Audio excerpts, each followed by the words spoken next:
are going to love the backdrop today. We're at Surprise.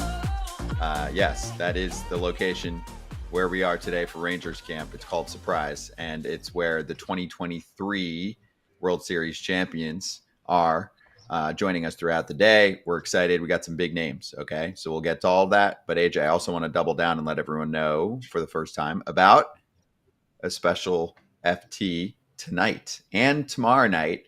We'll be at Clutch House. So guests confirmed include Luis Severino, new Sacramento A, Gabriel Moreno, one of the most underrated catchers in the sport, who we didn't have yesterday because we knew we were going to get him either tonight or tomorrow night. Tobias Myers, who had a breakout season last year with Milwaukee.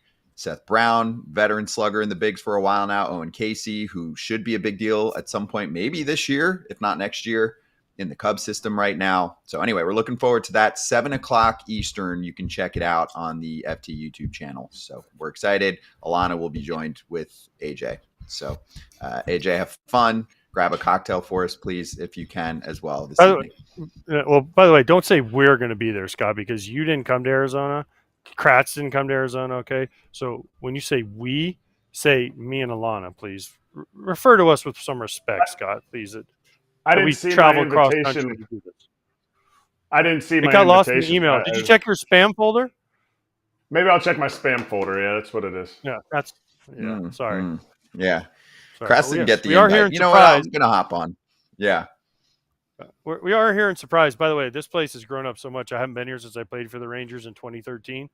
And it used to be literally, it was called Surprise because you were like, surprise, there's a baseball field in the middle of just farms. But now this place is gigantic. There's a million things to do out here. It's way bigger, way better. But if you hear like some planes flying over my head repeatedly, F-22 Raptors are doing an air show over us, just flying back and forth. So America, God bless you. I love you, America. But man, is it cool to watch these planes just go. It's like a flyover every 10 minutes. That's the worst part of being a Royal, or I guess a Ranger. When you're in camp there, the Air Force Base is right there. And it's real it is jets all day long. And you're just like, you're in the middle of a drill and you're just like, you're seeing 2 jets flying tandem. Oh, yeah, I'm supposed to focus on what I'm doing. So it's real. And that's what Chris Young said when we were playing in the Fall League. We drove from Peoria all the way out to Surprise. And he goes, surprise, ain't nothing here. It was amazing how there was nothing there, and now it's blown up. That was in 2005 when I first saw Surprise. Baseball is booming. It is leading to a lot of business in Surprise and other spots. One of the all-time things, by the way, just saying, Surprise is the location where when we were in Tucson with the White Sox, we had a helicopter pick us up and fly us back home. Just saying. So I have some good memories here. Flex. So let's flex out our spring training schedule for the rest of the week. Sorry about it. The ones shaded in gray that you're looking at on the screen, if you're looking, those are done. And so are the Dodgers and the Diamondbacks today. We're at Texas Rangers camp in Surprise, as we mentioned. Then White Sox camp, A's camp to round out the week. And then we'll be back in Florida for camps next week. We'll give you that schedule later on. All right, we have a lot of combos to get to. So let's charge the damn mound and talk about a team that gets the attention every day this week. Charging the mound. AJ's probably going to be like, I'm sick of talking about the Yankees, but deal with it because they lost basically half their team already in the last few weeks. And we finally got some word from the decision makers. So let's start with Aaron Boone because this is only relevant for the first week, but it still matters.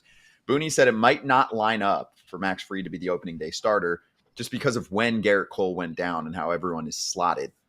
They're going to continue to work through that, and that they'll make an announcement in the next few days as far as who is starting opening day. Brian Cashman also spoke, and he said very little is available in the pitching marketplace at this time of year. He said the Yankees are going to rely on what they have and that they will explore outside opportunities, but luxury tax penalties make it less likely they will add from the outside. We also have some cash sound, so let's run that.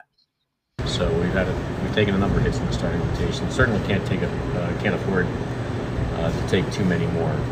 So if we can obviously rely on what we have and explore what's outside at the same time. We'll just evaluate what's available, and in this time of year, it's very little is available. Normally more significant opportunities don't exist until trade deadline. So ultimately, when we've had these conversations many times over, and you hope that you can withstand injuries and avoid injuries, early from spring training up through the draft, because going outside the organization is that much more difficult to do. So we'll rely on what we have, and we'll explore what's limited available on the marketplace, and see what we do. But obviously we're gonna have to step up in all areas, and because we've lost some key guys, but that's also part of the business.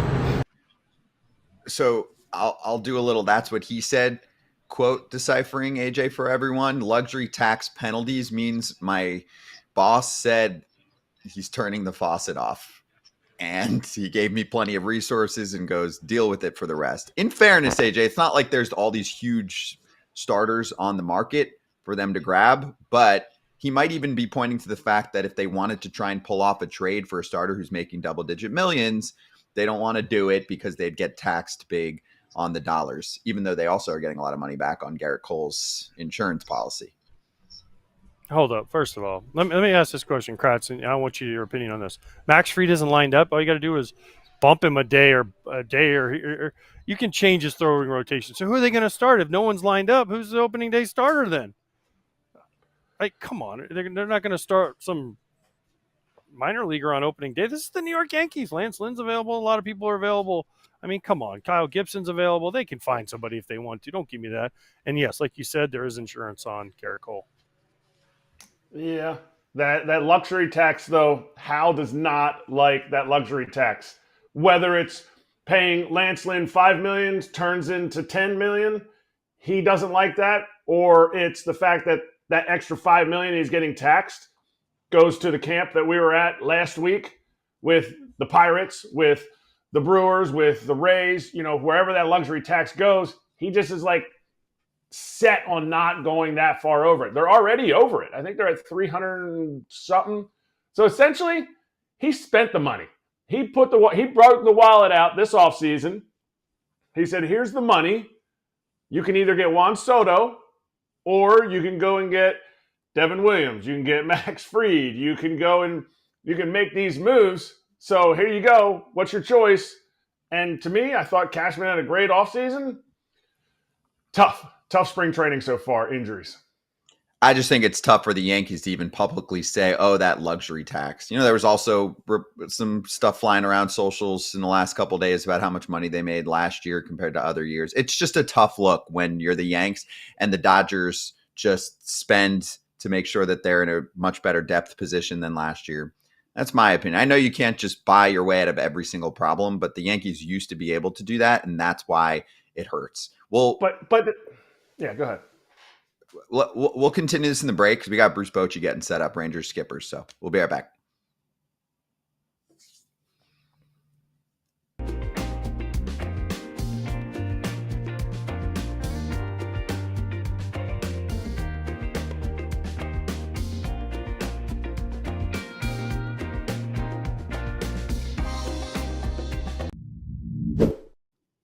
Let's talk Hungryroot, then we'll finish the Yankees combo, and we'll talk to Bruce Bochy. How's that for a rundown for you? But first of all, it's a very busy time period in life, and I basically say that year-round. So if you'd like to make your life a little bit easier, hungryroot.com/FT, code FT. I got a fresh order coming in on Friday. They now know what I like from a snack perspective, from a meal perspective. I don't really have to do much work anymore. I'll occasionally pop on there and just see more so what I'm getting for the week to get excited about it, Kratz, and for the weekend of what we'll cook up here. But just want to shout them out. Obviously, personalized recommendations based on the way that you like to eat, and no artificial sweeteners, no preservatives in any of their food. So it's top quality meat, seafood, ingredients, the whole deal, free of hormones and antibiotics. How did I do on the wrap up there? Perfect. Scotty's a hungry rootman right now. I am very much a hungry rootman. So I will probably grab a snack at some point during this show, and it will be something that you see on your screen right now. 40% off your first box plus a free item in every box for life for a limited time just for the FT fam at hungryroot.com/FT. Use code FT. Again, that's 40% off your first box and a free item of your choice for life. Okay, just a minute here, Kratz, for you to respond, and then we'll get to Bochy. But Yankee fans are going to be angry because the season hasn't started yet, and they're losing players left and right, and then the team's like, luxury tax. Right now, there's nothing you can do. They're going to add somebody if they need to add somebody, and they don't feel like they need to add somebody. In the offseason, they had enough depth. They had 6 starters. You can't go in and say, oh, we need 7 or 8 starters or 10 like the Dodgers. That's not a feasible way to run an organization. And you had no idea those guys were going to go down. They had enough depth. I don't want to hear that they didn't have enough. They should have spent more. They should have gotten Corbin Burns, this and that. No, because then you have a situation like you had with Stroman where, you have a really good pitcher that's not going to be able to pitch. But now he can. They had enough depth. It's just going to be tough to fight through it. Yeah. Yeah, I don't think there's a ton of places they can turn right now. And even aside from taking on, if you want, say, a Cease or an Alcantara, I don't know if they have the prospect capital. I mean, they're not trading Jason Dominguez from their big league team. Sure, you want to make a case for Spencer Jones, but it's a tough spot. It's not a loaded farm system at the moment. So I just don't know if they can win a bid for a number 1 starter who might not even be available yet.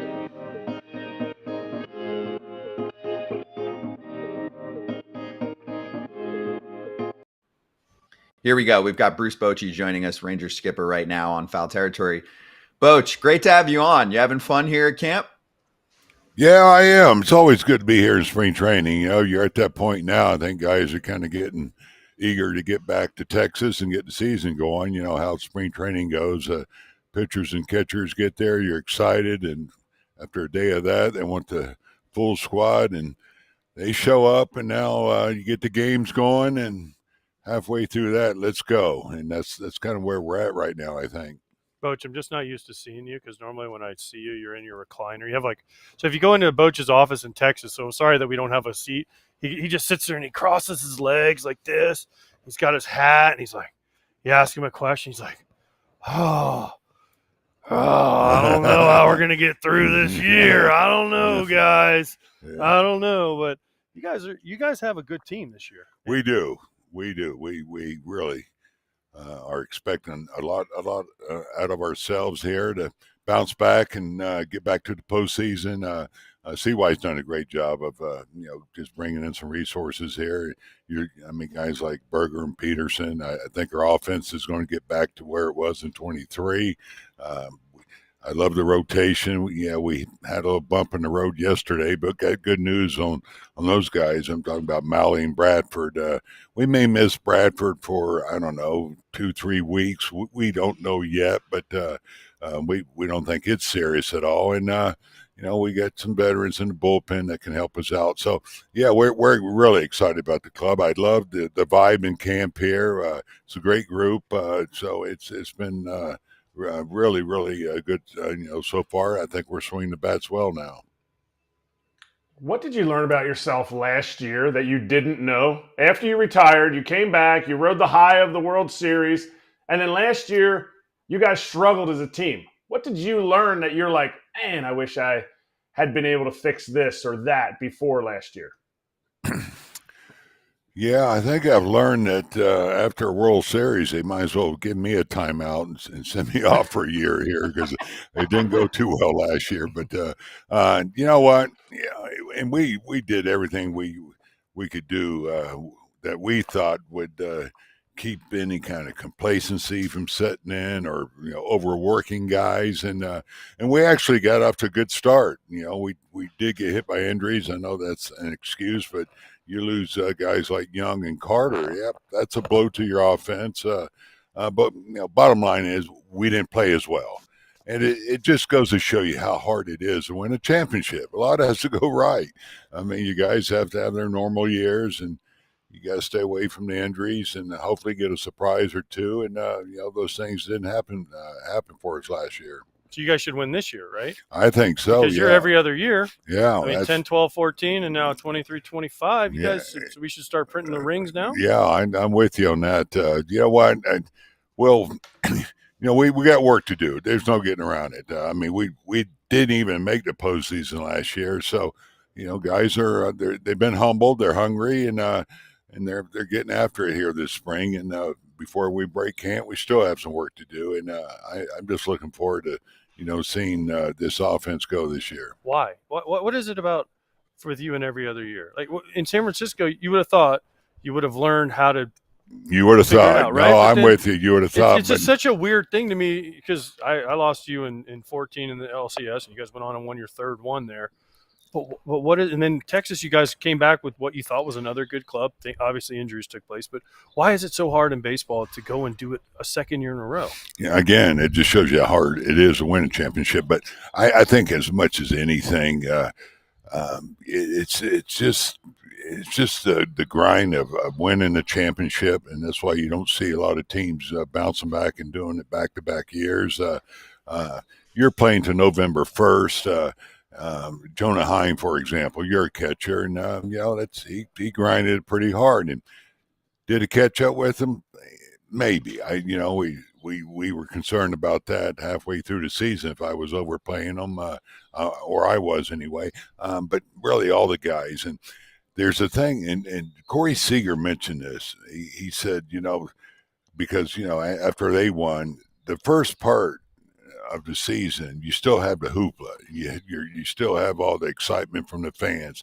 They're raising the banner. You're getting your rings, and they're still playing in front of packed crowds. That goes away.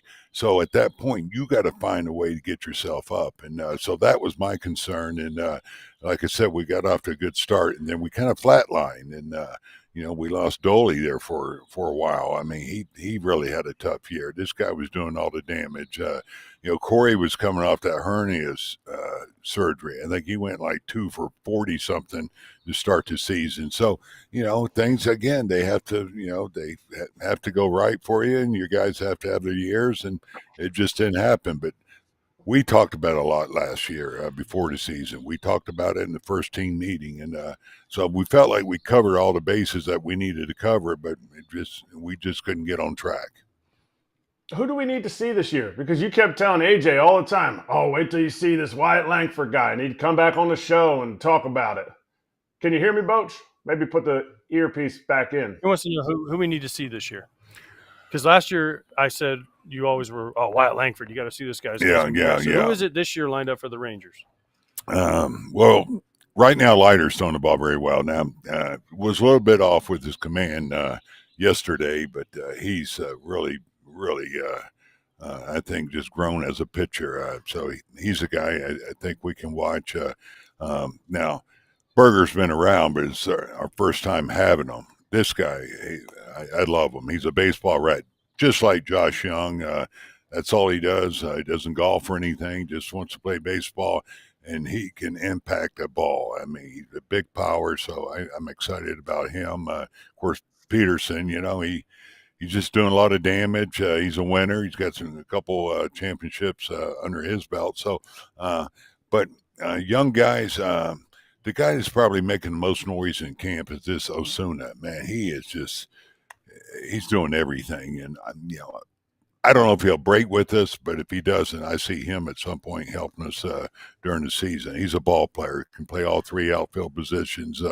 He's really excited everybody. A couple back-end guys, Teodo, I know we sent him down, but he's going to be up helping us. Power arm, we're not going to start him this year. We're going to keep him in the bullpen. He's 98 to 100 with a good slider. And this Mark Church, he's making a lot of noise in camp. As you know, we lost our closer last year and our setup guys, so these guys could come into play for us. Nice. You love the bullpen. You love bullpens. You're one of the best I've ever seen in manage bullpens. Well, we got to work this out. Because you know what? One thing Bruce Bochy always figures out is how to run the bullpen. Well, that's never a worry with you. Well, You mentioned Jock. You mentioned Berger. You mentioned Adolis. One of the big things, I don't know how many. I felt like I was part of the Rangers broadcast crew because I did so many of your games last year. We kept talking about it, and we had to ask you about it all the time. And I got to ask you about it again. The 4-seam fastball, right? But Berger can hit a 4-seamer.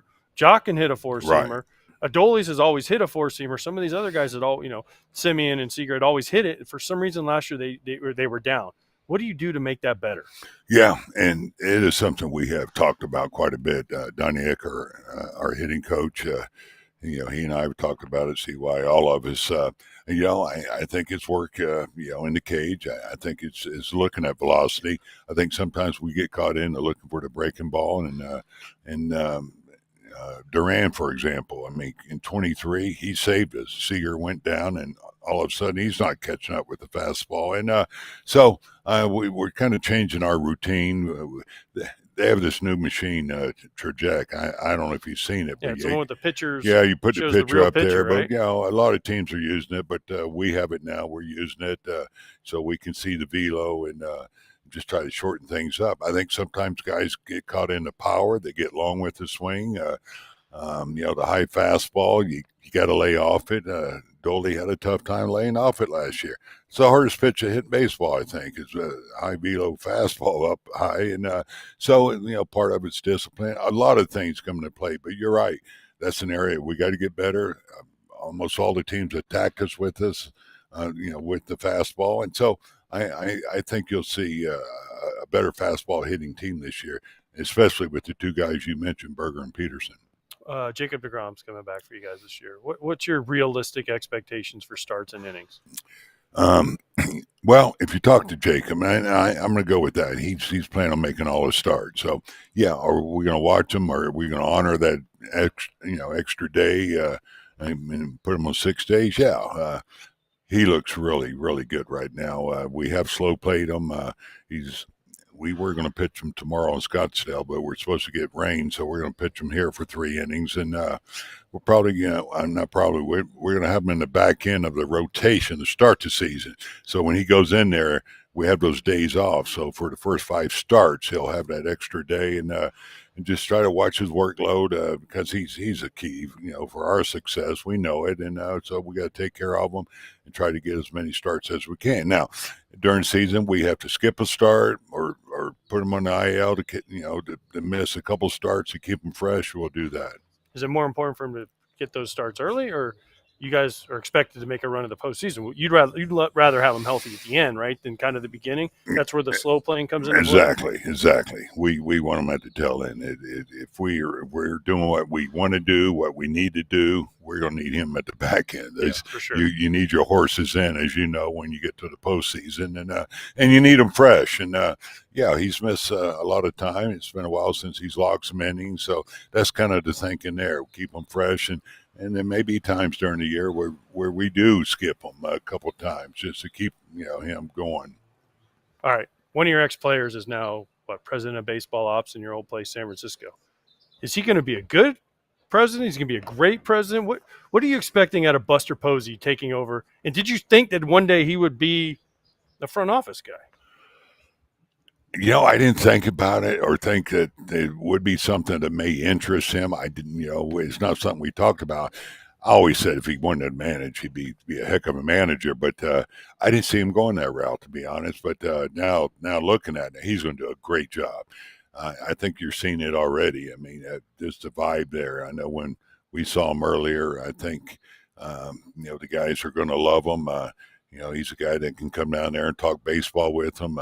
He just has a great feel for the game, and he's going to be very relatable to the players. He's going to be around, and he'll be accessible. Coaches are going to love him, and so he's going to do a terrific job. I'm happy for him. I'm glad he's in the game. I think he's great. He'll be great for the game, great for the city. You know how beloved he is, but more importantly, he sees the game in a different way. We don't win championships without him leading the way, and now they got him as their leader. He'll do a great job. I love ex-players when they get in the front office. You have one here, Chris Young. Right. Last thing before we let you go, I know you got to go run camp today. You were in the 80s. You were an 80s player. Best fight you were ever in. Best brawl you were ever in. Oh, no doubt. The Atlanta one? Atlanta Brave, no doubt. That was every inning. It was incredible. It was a Sunday day game, hot. And, when Perez hit Wiggins there to lead off the game, I just remember Dick Williams going, I don't care about this game. We're getting them. And every time we threw at them, they threw out our pitcher. We had an 8-game lead, so we're thinking, okay, let's move on. Let's don't get somebody hurt. But the old school way was, hey, we're getting even and adding on to it. And what year was it? 84. 84. And it was just incredible. Number of fights. Flannery came out with no shirt on. Yeah, fans were trying to jump in the dugout. Yeah, I would kid Flannery. Who was he? He kept punching in the fist with his nose. I said, "Would you put your hand up and block a punch here?" And but with Champ Summers, he went in their dugout, and Horner had a cast on trying to block him, and Kurt Bavacqua, he went up in the stands. It was crazy. I mean, in fact, fans started coming on the field. It was a good one for 9 innings. And people who haven't seen that, just Google the Braves-Padres fight. It's one of the all-time great ones. All my relatives were down from North Carolina, and that's all they still talk. They loved it. Come on, hit them. Oh, all right. Well, Boch, thank you. All the best. You're always great. Always great talking to you. Appreciate it, guys. Thanks for having me on. We'll see you. Thanks, Boch. Appreciate you. Skipper. All right. Thank you.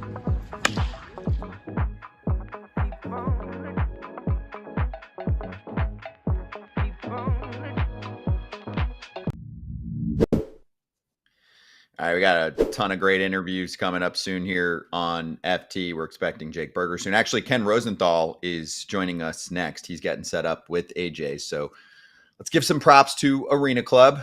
arenaclub.com/foul to get yourself 20% off your first slab pack or card purchase at arenaclub.com/foul. Now, Kratz, we will be potentially ripping some more slab packs later this week. So I look forward to that. And what happens if you just don't love what you pulled? It might be a good card. Maybe you hate the player personally. You can do a little instant offer from Arena Club and just sell that John back. I guess I would have to hit the sell it back because they give you the instantly. They give you the offer for what the card is worth. But to hate a player, I don't know that I hate any players. So that would be tough for me. But if it's a valuable card, I don't hate paying for college tuition. So there's that. Exactly. So make sure you check that out, FT fam. Okay, we'll talk about it more later in the week too. But you can get yourself 20% off your first slab pack. Or if you just want to buy a card, this is the spot, okay? It goes in your showroom. Obviously, you can just put in to get the card sent to you. Or if you're a trader, you're trying to trade the card with a friend, sell a card that you think is going to pop with value this year, the code is FOUL for 20% off your first purchase. And I would like to show some unis that could be featured on cards soon and attract some attention. What do you think about these Orioles orange tracksuits that are going to be unveiled on April 12th during the season? What is that? Velour? Is that cashmere? I love them. I love it. I really do.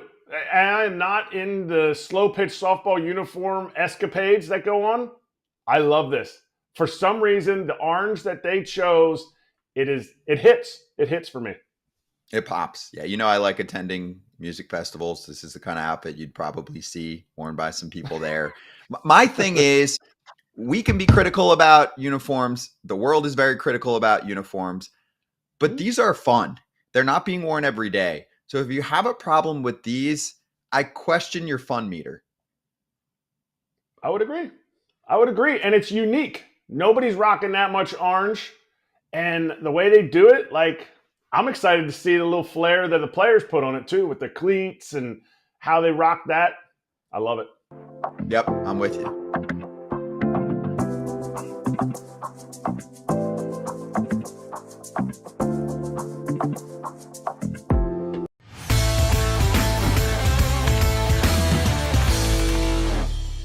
Let's hit the inside scoop with FT Senior Insider Ken Rosenthal, sitting next to AJ Pierzynski right now in Surprise, Arizona. Ken, good to see you. I do want to get straight to biz while AJ bothers you the entire time, but let's see how we do here, because there is a lot surfacing about Vladdy Jr. You wrote about him and reported about what the money looks like. So what else can you tell us? Because this is cool for us to get kind of inside the negotiations. We don't always get this.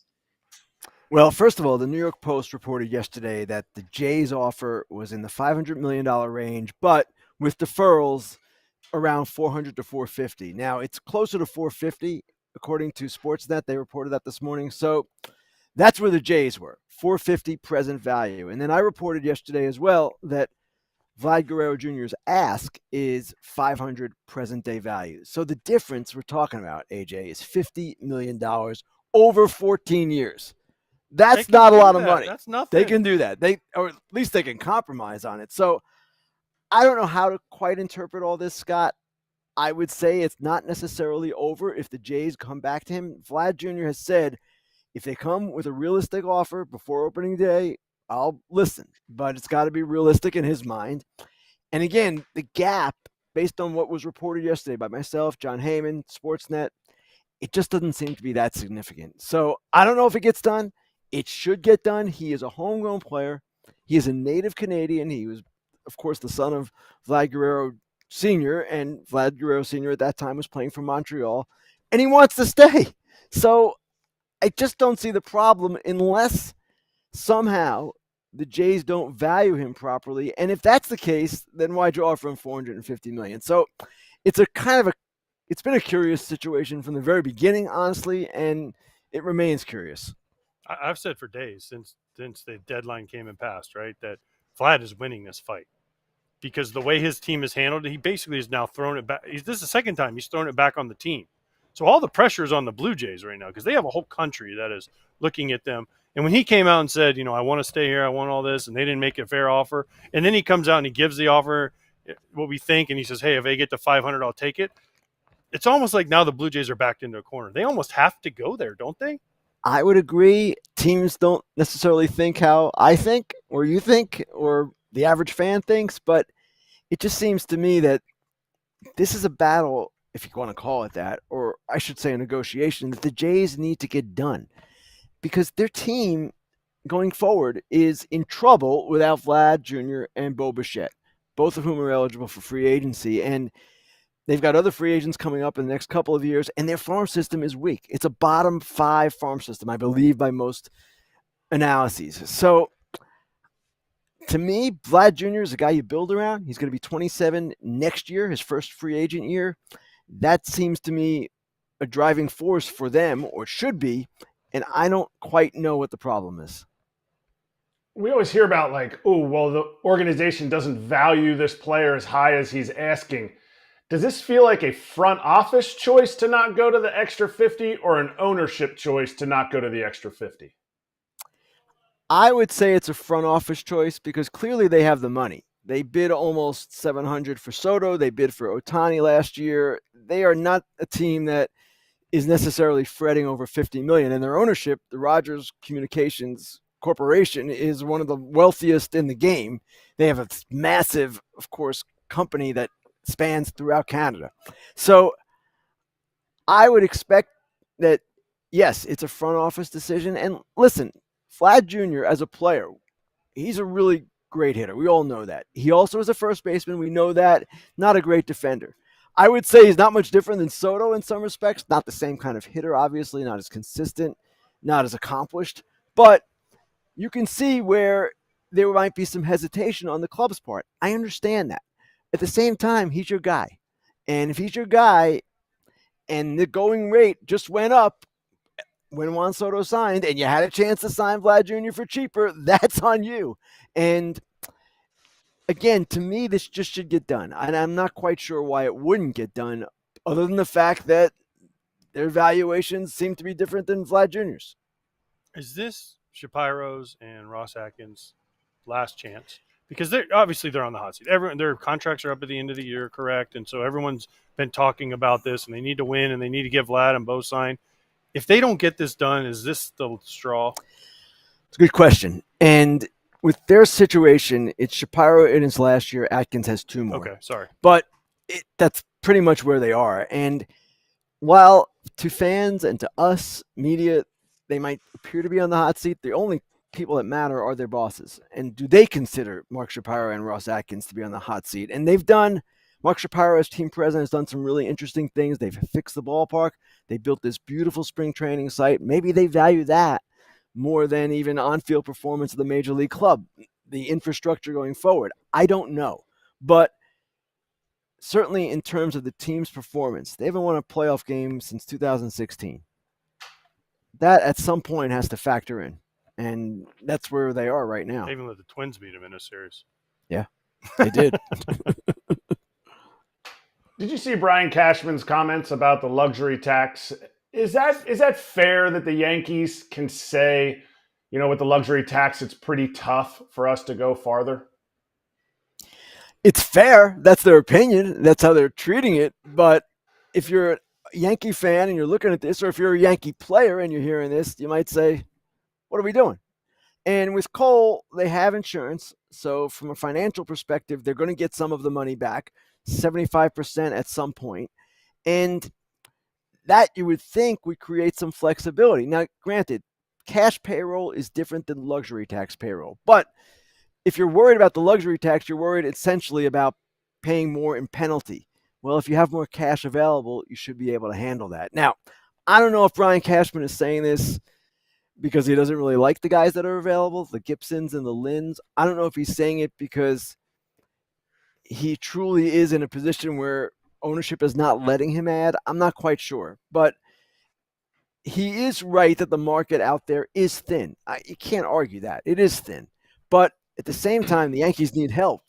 And I don't know why they wouldn't spend on one of the remaining starting pitchers, maybe even another reliever, if that's where they are, and that is where they are right now. Why can't Max Reed be ready for opening day? He came out and said it's not lining up. All they got to do is move him a day or two, right? Adjust his bullpen. To me, that's like, well, if Fried can't be ready, then that means Rodon can't be ready, Stroman can't be ready, Schmidt can't be ready, Will Warren, if he's the other guy, can't be ready. Remember last year with Stroman, they had this with opening day. I don't understand why they can't move a guy 1 or 2 days and make it. I mean, it's not like it's tomorrow. It's weeks away. AJ, I am not sure the answer to that one. It's curious to me as well. I don't know, Ken. It's a weird question for me. All right, let's finish with this topic, Ken, and then these guys might have a follow-up on it. You wrote your story about Mo Vaughn that got a lot of attention the other day. You spoke about it on Inside Dish on Fair Territory, so I encourage people to check that out. The cool part of the story is his son's involvement. The part that gets a lot of headlines, of course, is him admitting some HGH use back in the day. So what did you take from that part of the conversation? Well, it's interesting, Scott, and I'll go through it actually in a way that I didn't even go through it on Fair Territory. So I went to Mo's training center in Boca Raton, visited with him there, saw what was going on. And after that, I went back and started reading more about Mo in preparation to write the article. And I forgot he was in the Mitchell Report. It's 2007, the Mitchell Report. And he wasn't one of the biggest names in it. And it was a kind of a small section, whatever. And then I realized, you know what? If I don't ask him about this, that would be kind of a dereliction of duty. I need to ask him about this.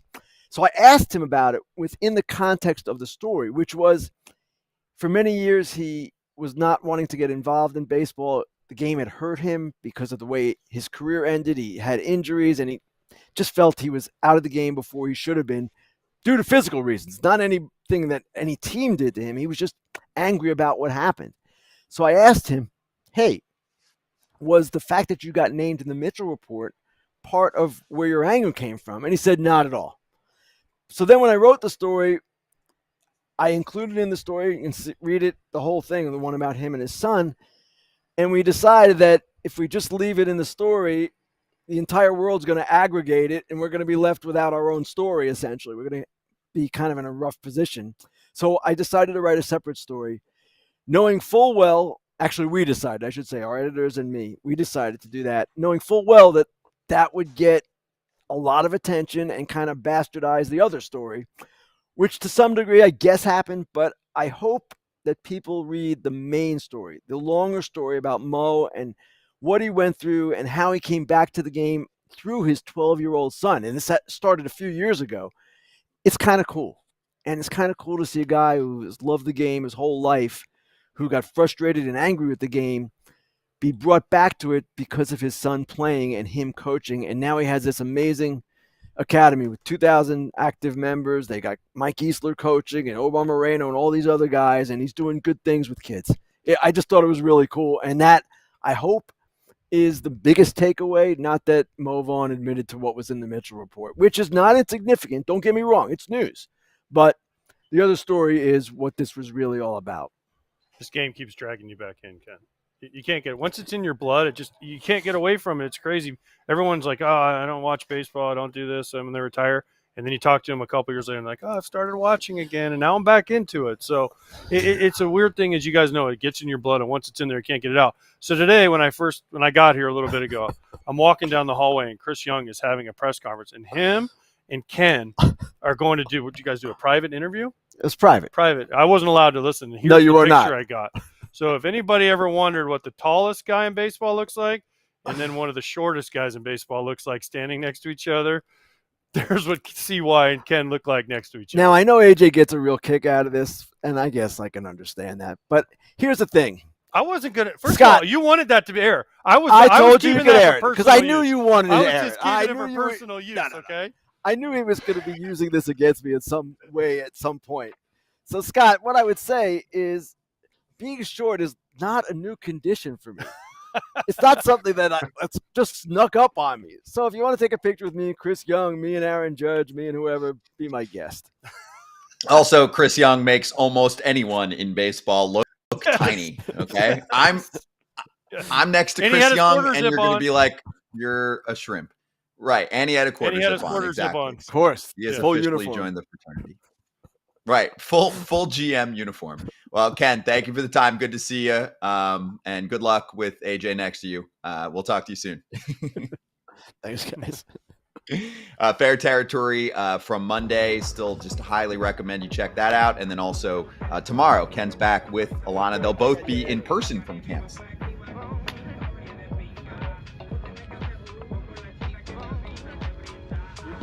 That's my playlist. I made that last year.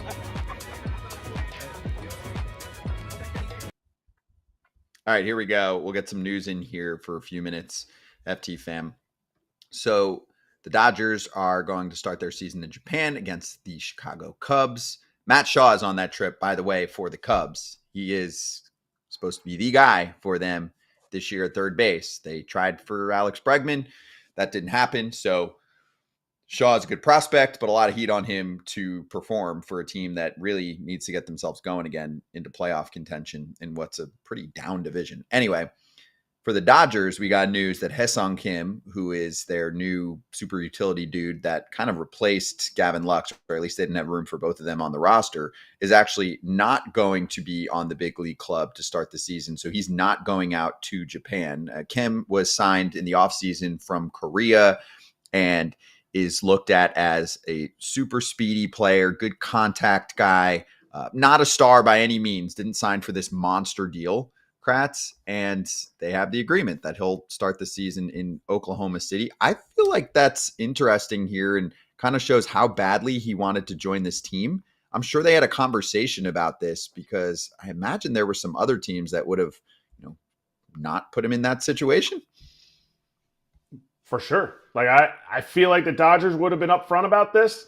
Maybe it will come out later that they weren't upfront about it, but the way the Dodgers are run, communication is second to none. I bet they told him this. You have to remember, as soon as you come over here, you have options. Options are a valuable piece to an organization. And what have the Dodgers done this whole offseason? More so with pitching than anything else, but they've built depth. Building depth doesn't just mean you have the best 26 guys you can find. It means you have the best 32 guys, 35 guys. And this is another opportunity. Don't forget, I said it earlier, Roki Sasaki has options also. There's players with options. Just because they're elite status, just because Hyseong Kim comes over with some fanfare, not a superstar, like Scott said, but a big league player, you have options. And a team like this that's built to win, they have to play out all 162 with more than 26 guys.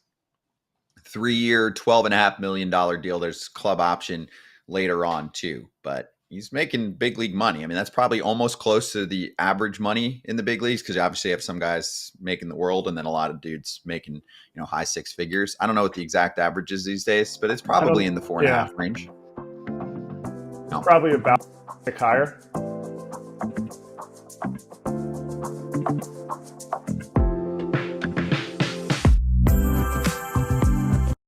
So this entire interview has a game involved with it, and you can't say Florida or Gators. So good luck on that one. And also, just so that we don't lose the entire audience that watches this later on, Wyatt Langford, great to have you on. I'm going to try and at least ask you one baseball question about MLB before we eventually go back to the college that AJ didn't attend. So great to see you. And how was that wild journey for you last year as a rookie in the big leagues? Yeah, man, it was great. We had a really good group of guys, older guys, and they did a really good job kind of showing us younger guys the way. Wyatt, so go ahead, Scotty. No, I was just going to say that, you guys, I'm going to let you guys talk MLB, but what I want to know is I had your guys early in the year last year, and Bochy was like, this guy's going to be a stud. You got to see this guy. See him. I know it was like the first week. He's like, he hasn't got off to a great start, but just wait. So how much did it mean for your manager to have confidence in you? Even though, the year didn't start off, obviously, the way you had an unbelievable spring training, didn't get off to a great start, but your manager the whole time. And I had a bunch of Ranger games. He was like, just wait, Langford's going to – no, he's like, just wait, Langford's going to be unbelievable. Yeah, no, I mean, it's super cool. He was on my side the whole time, even before spring training, So it was super cool, especially, coming from a guy of that kind of stature. It definitely helped. And he's amazing. I mean, you can't ask for a better manager to play for. How much of a difference was the regular season and spring training? Because spring training, you hit all the home runs. Like, you had all the baseballs going over the fence. And then you hit a little rough patch. How much harder is that transition than people know? Yeah, it's – you good. You guys hear me still? Yeah, you're good. There you go. There you go now. That's good. Help me out. Yeah. No, it's definitely a lot different. I probably wasted a little too many during spring last year. But it's a whole different ball game for sure. You're facing true big league guys every single day versus spring training. It kind of mixes in.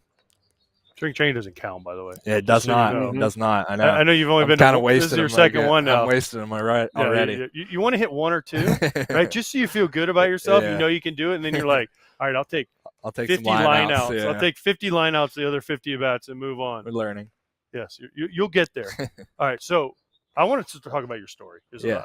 I know your story because obviously I followed your career. I don't even know if Kratz and Scott know your story, but you went to Florida out of high school. You're from Gainesville, right outside Gainesville. Yep. Went to Trenton High School.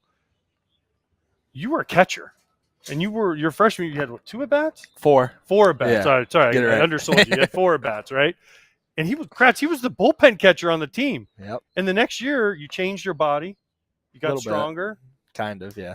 Right, but then you played the outfield. Yeah. And you were all SEC, all American, and then you went on to be a first-round draft pick. Explain that process, because most people would have left. Yeah. Would have transferred, and you stayed, fought it out, and then became one of the best players. Yeah. I grew up a Florida Gator fan. We live about 45 minutes away. So that was all I ever wanted to do. I mean, transferring never really crossed my mind. I had like travel ball coaches and stuff kind of like bring it up, like, hey, there's definitely places. Were you a Gator ball guy? No, Florida Hardballers. Okay. Yeah, which is right there out of Gainesville. They're kind of like the two. It's like Gator Ball and then Florida Hardballers. So yeah, I came up with them. John Kalachi, he's the owner. He's awesome. He was really probably the reason I got to Florida. Talking in Sully's ear and stuff. Because I wasn't like the most highly touted high schooler and stuff.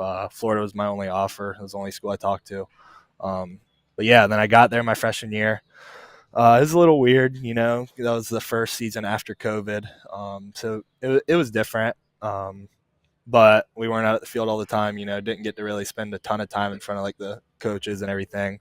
But I did well. I hit really well in the fall, hit really well in the spring before the season. And then the season kind of came and I just never really played. I never really got a chance. I was down in the bullpen. catching, and then I got like 4 at bats in like the 9th inning when we were up by 12 or something. But yeah, so that summer I went and played summer ball. I was playing first base, catcher, and then I came back in my sophomore year in the fall, and I was still catching at the time. I started hitting really good, and then we had like one of our fall games or whatever. We had a doubleheader. I had like 4 or 5 hits or something. And the next day they told me to go to the outfield. Hey, you hit, they'll find a place for you. Yeah, exactly. So, and pretty much since then, I never went back. Good for you. When you change your body, what does that mean? AJ said you changed your body. Yeah, that's what they say. That's what everyone says. That's the story, man. That's the story. But you know, there wasn't much that changed, honestly. I mean, I might have got faster, a little more physical, but there wasn't much that changed. It's kind of the story. No, I tell you, when your body changed, you didn't have to catch anymore. Yeah, and he was standing out in the outfield going, man, my legs feel amazing. This is great. Yeah, that is true. I definitely don't miss it. Yeah. You got an opportunity to play. Yeah, exactly.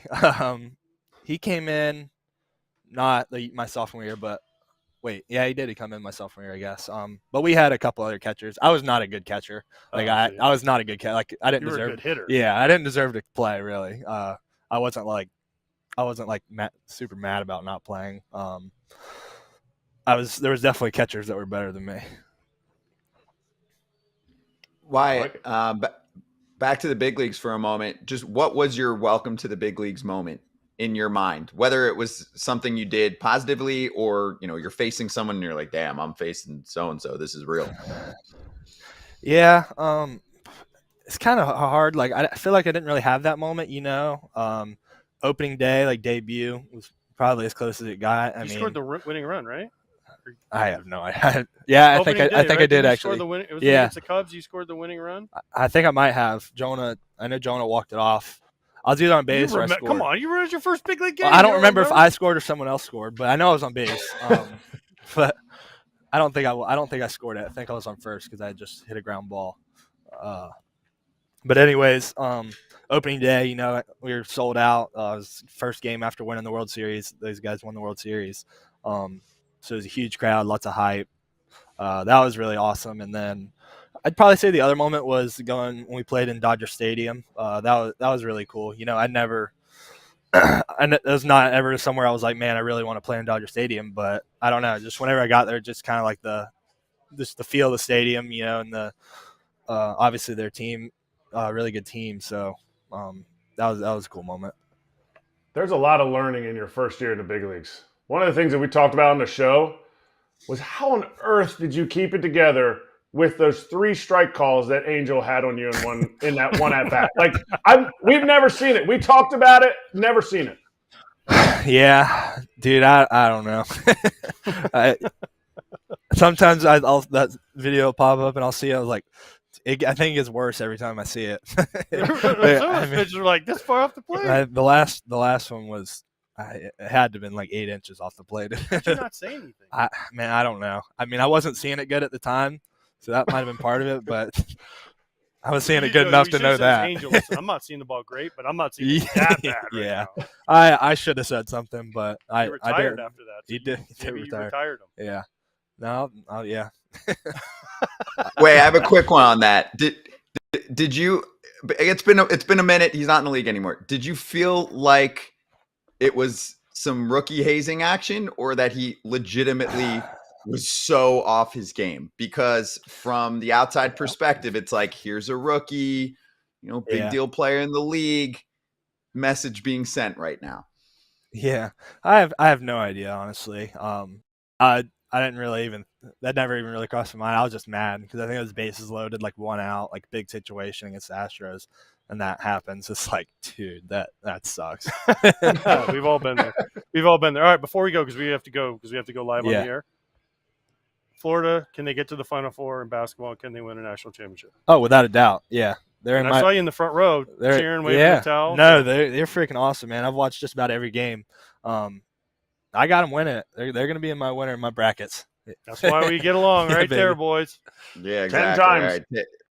Take your UF 10 talk, times both of smarter you. Gator was said. They should be the number Exactly. 1 team in the country. Well, we'll find out. We'll find out in a month. Yep. Wyatt, awesome to have you on, man. Thanks for joining us here for the first time. We'll catch you during the year, okay? Yeah, guys. Thanks for having me on. Appreciate you. All right, be right back, FT.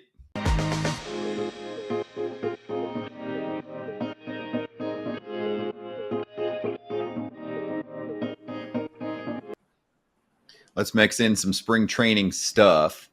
It's good to see Justin Verlander putting up good results in spring training. Obviously, he's been around for a minute. He's a future Hall of Famer, but 5 innings, 4 strikeouts, 1 run yesterday, and 5 really solid innings against the A's. Now has a 2.40 ERA in 4 starts this spring. But here's the part that stands out for the 42-year-old.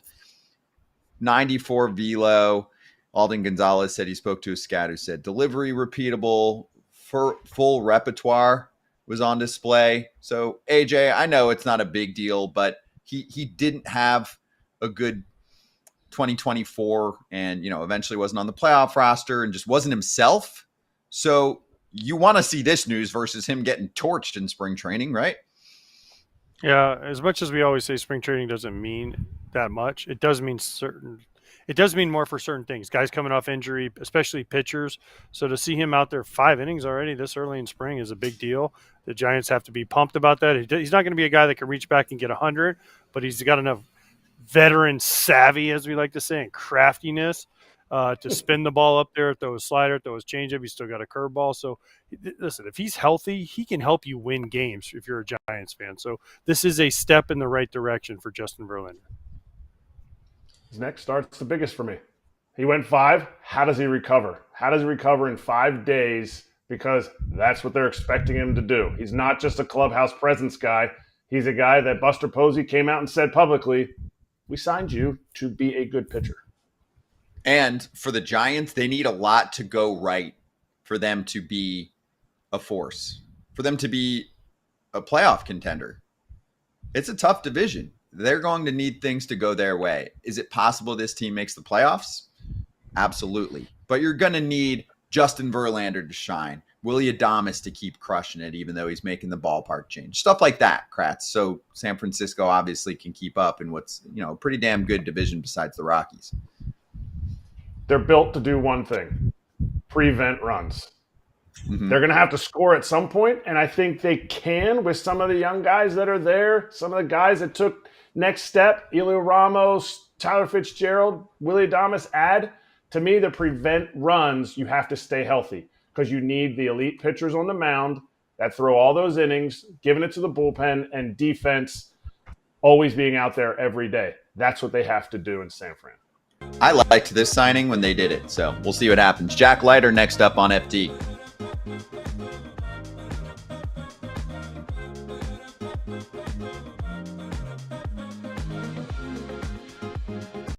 We've got Jack Leiter on Foul Territory. Jack, good to see you. You having fun in camp, especially now that you've got, some big league time under your belt? Yeah, yes, sir. Thank you for having me. It's been great so far. Weather out here is perfect, and it's been nice being around all the guys. How you feeling? I feel great. I feel really good. Stuff's in a really good spot. Mindset's in a good spot. And just excited for Would what you the punch out season's 4 got. in a row yesterday? I did between a lot of walks. Yesterday was one of the bad ones, but try to just kick those off in spring training. Spring training. What are you working on?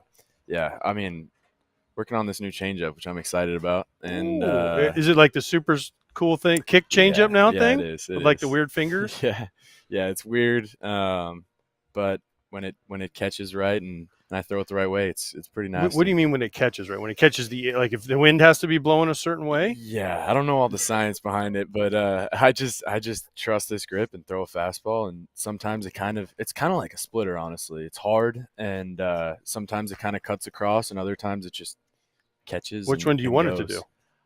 As long as it's got depth, I don't care. So you just want it to go down? Yes. So yes. As a former catcher, I want to know. Yeah. Is it going this way or is it going this way? See, Higgy's been good about that. He doesn't. He's like it's nasty. He's like, it's a good pitch. Just trust it. Throw it. He's giving kind of a middle down target. it's just finding the times to throw it, because I threw in a couple hitters counts yesterday, and in those counts you want it to be in the zone. And yesterday it was getting me into some bad counts, but when I'm ahead, it's been good. It's been good. Yeah. That's it. Listen, get ahead in the count. You have good enough stuff. If you just get ahead, you're going to punch out a lot of dudes. Yes. In this league, we had your college teammate out here, Kumar Rocker, and we were talking about you guys, and you guys are fighting for rotation spot. Have they said anything to you about where you guys stand, rotation spot, bullpen spot? No, they haven't said anything, and to me, it's just not for us to worry about. I see us both pitching for a long time and in the same rotation at some point, and like we did at Vanderbilt, it's a lot of fun. Well, he was the Friday night guy. You weren't the Friday night guy. I was Saturday. Yes. He he earned every right for the Fridays in college, and it was fun to watch him. It was fun to watch him go about his business. So I asked him. I said, if you guys, it's one spot, and you guys have to have a cage match, who wins? I mean, he's got the size. He's got the reach. If we got a cage fight, I don't know. I guess get him to the ground and maybe just try to keep him close. 'Cause he's got the extension and probably some strength on me. Well, it doesn't have to be a cage fight like fighting. It can be like a cage like, multiple choice problems, or cage like what could you beat Kumar in? I think we're both bad at golf, but I think I could beat him in golf. I think I got him in ping pong and multiple choice. Yeah, I think some math equations, some quick times tables I'm pretty good at. Yeah, so you could be like a pentathlon. You could have some type. It doesn't have to be just physical wrestle it out like that. Somebody could get hurt. You could mess up your moneymaker. It's a good point. It's a really good point. Jack, question for you. I worked with your dad, Al, for a long time. And I mean, you're not the only big leaguer, of course, with, a big league parent or family member, whatever, right? There's plenty of others in the bigs. The reason I'm so curious to ask you about Al is because I know him and I know how thorough and intense he is. So what is he like for you now as a dad who played in the big leagues and you are a big league pitcher, right? Forget how it was as a kid or anything. Like right now, does he send you a full recap after any outing that you have? What is it like for him to watch you, and how involved does he want to be? Yeah, I mean he's very involved, as he should be. He's had every role in my life, and baseball coach is one of them, and he's had a huge impact on me in my career. And I would say he's very involved. And sometimes we have very different personalities. He like you said, he's intense. He's very animated. I try to keep it more even keeled, and sometimes I have to tell him in our conversations, like, I'm different than you. Our brains work in different ways. But no, he's the best. You're way smarter. You went to Vanderbilt. He didn't go to Vanderbilt. No, he didn't go to college. He went to Penn State online. Oh, does that count? Yes. I'm gonna say you know what? I didn't go to college either. I'm gonna say I went to Penn State online too. That sounds like a cool thing to say. I went to Penn State online too. Do you think there's more pressure on you because of your dad?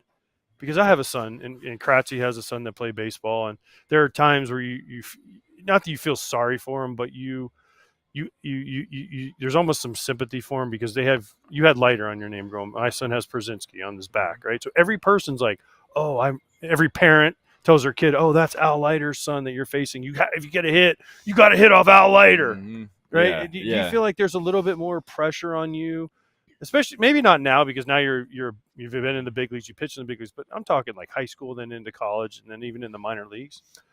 I think so. Yeah. I think it's just part of it, though. I think it's always been that way. I think when I was younger, 12 years old, didn't pitch, I wasn't good enough, wasn't big enough, strong enough to pitch on my travel teams. I would work it with my dad in my backyard, and then I'd go play second base and bat 8th or 9th in my travel team lineup. And that's where I kind of learned, like, just eliminate all expectations. Yeah, you get you're Al's son, the jokes from the teammates and other parents are talking about it, but it doesn't matter. And put your head down and work, and you'll get where you need to be. Okay, so that's how you dealt with it, because Yeah. people ask me all the time, how does your son deal with it? And he kind of tries to do the same thing, but there's also smart ass kids and smart ass coaches on other teams, and they'll say something. My son strikes out, and they're like, "You're not as good as your dad," right? So it's refreshing for me to hear somebody say, "Oh, I just got rid of expectations and was myself." That's a huge step. Yeah, I think if you use it right, it fuels you. It fuels you to work really hard when nobody's watching, and you want to prove everyone and yourself right for where you can get to. What's a successful year for you this year? I want to make an impact on the big league team at a high level, and I'm very familiar with what my potential could be, and I want to reach that, or and help the team win a lot of games. I want to embrace the good and the bad, and not be so hard on myself. And that's one of my goals this year, is to enjoy it, have fun, continue to work hard like I always do, and hopefully compete at a high level and win a lot of games. Starter or reliever? I see myself as a starter. Okay, fair. Yes. Fair. Yes. But you see yourself as a starter, and we kind of had this discussion about with Marcus Stroman, like he's been established as a starter. You're not established yet. If they call you, you're in AAA, you've been starting, you've been making every one of your starts, and they're like, hey, we need you in the pen in the big leagues. Is that a knock to a pitcher's ego? Is that something that you're like, it doesn't matter, it's the big leagues, the team's winning, we're going to win the West? Or is there still like that ego in there that you're saying, I know I can still start?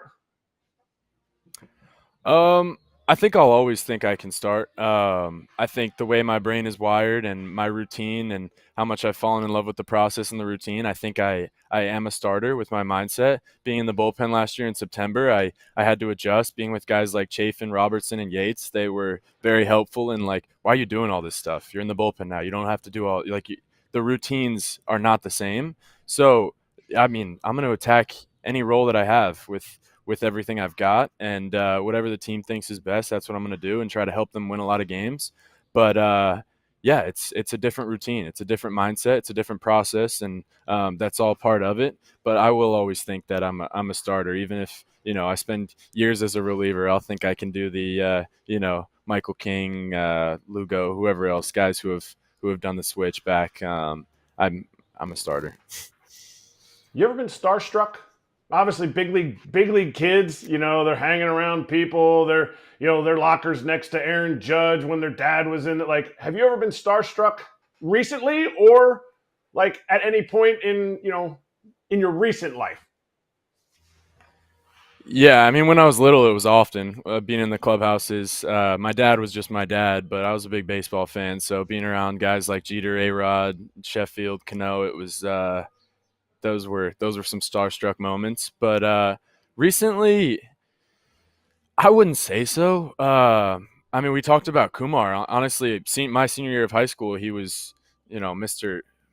Everything at Vanderbilt freshman year. He did it all. He won the national championship. One of the best pitchers in the country. And then I come in my freshman year, which was his sophomore year, and to me, he was a stud. He was a star, and now he's Kumar. He's my teammate. And it's kind of the same way with DeGrom, Scherzer last year, Yates, Seager, everybody. All these guys with big names that I went through middle school, high school, and they're doing it at a high level, winning Cy Youngs. It's you come in and you do quickly see everybody's doing the same thing. Everybody's attacking their routine, their process. Some guys just have it more figured out than others, but yeah, I would say initially it's starstruck, and then they quickly become teammates.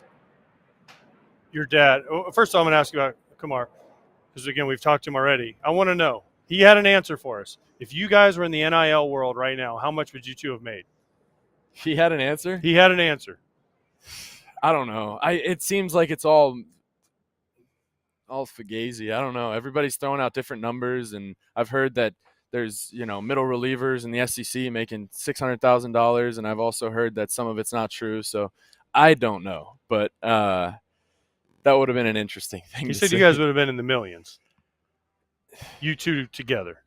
I would, from what I've heard, I would say that's probably a possibility.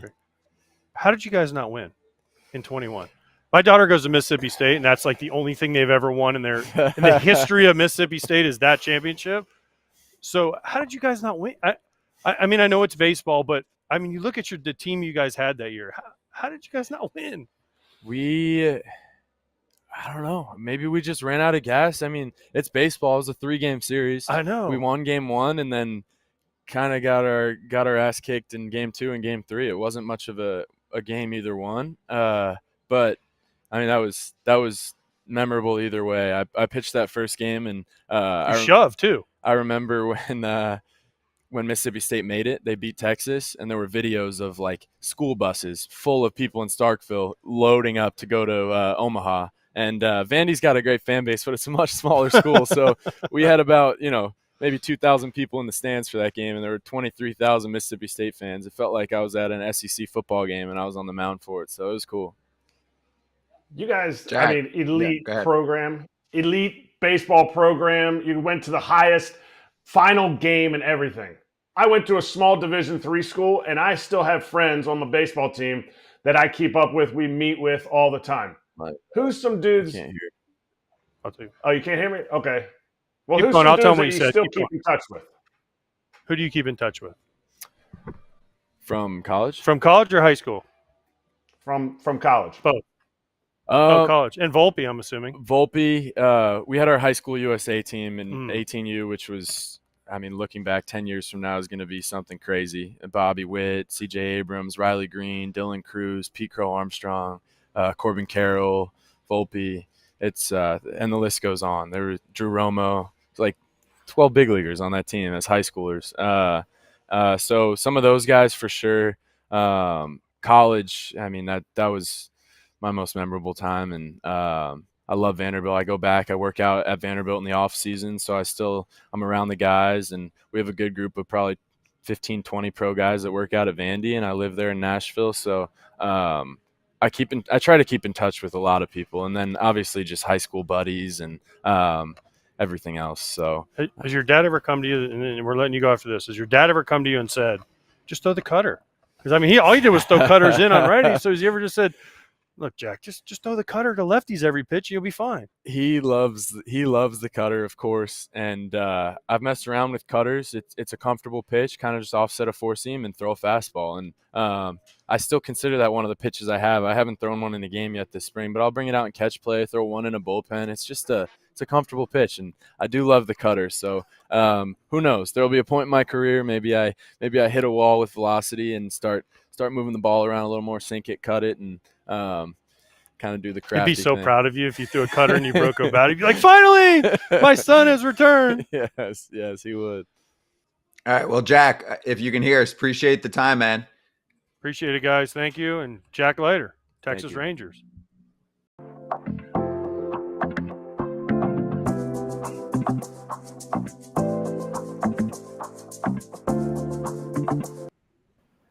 Hey, Gavin Sheets has hit homers in 4 straight days. Again, we try and take everything in spring training with a grain of salt, but he's trying to make the team, okay?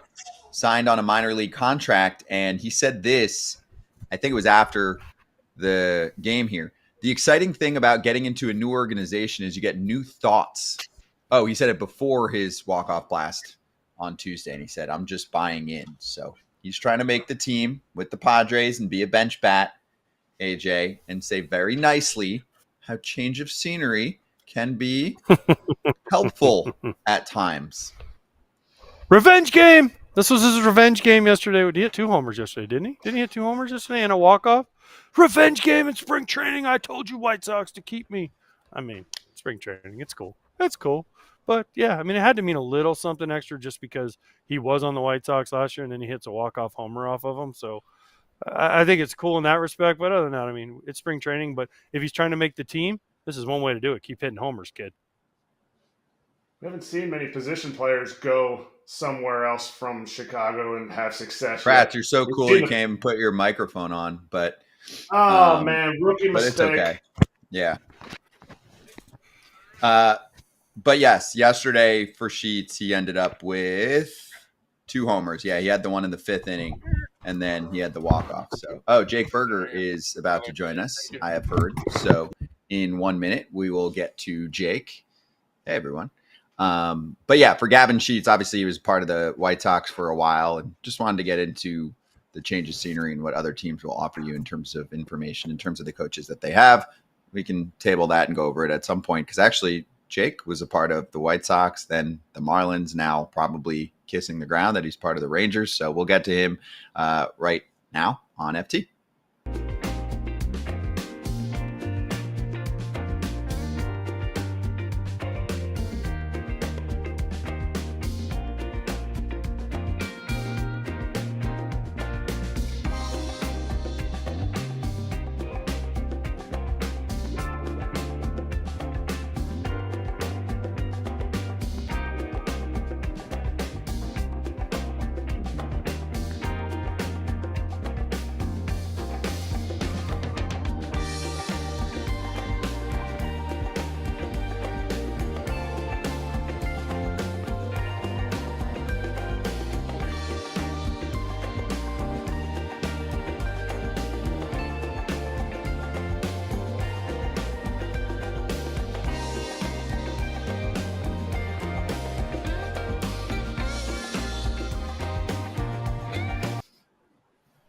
All right, I'm excited for this one. We've got Jake Berger, Texas Rangers slugger, joining us right now. How does that sound? And I ask it because you've been through a lot in your career, and then you happen to be part of some crappy teams. And now, I don't know if you can see behind you, but they just won a ring a couple of years ago. How you doing, man?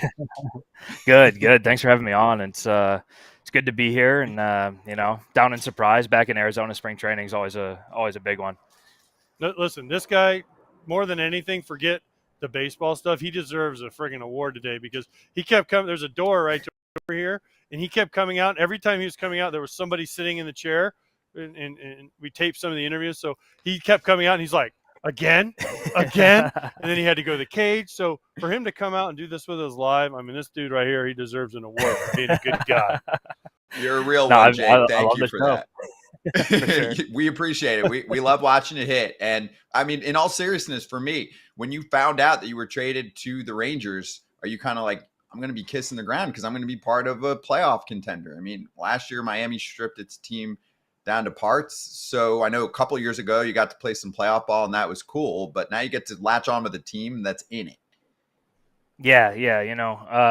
Had a lot of fun in Miami, and there's a lot of good dudes down there. But when I got the call that I was getting traded, I was fired up, and it was just knowing nobody in this clubhouse really other than Dane Dunning.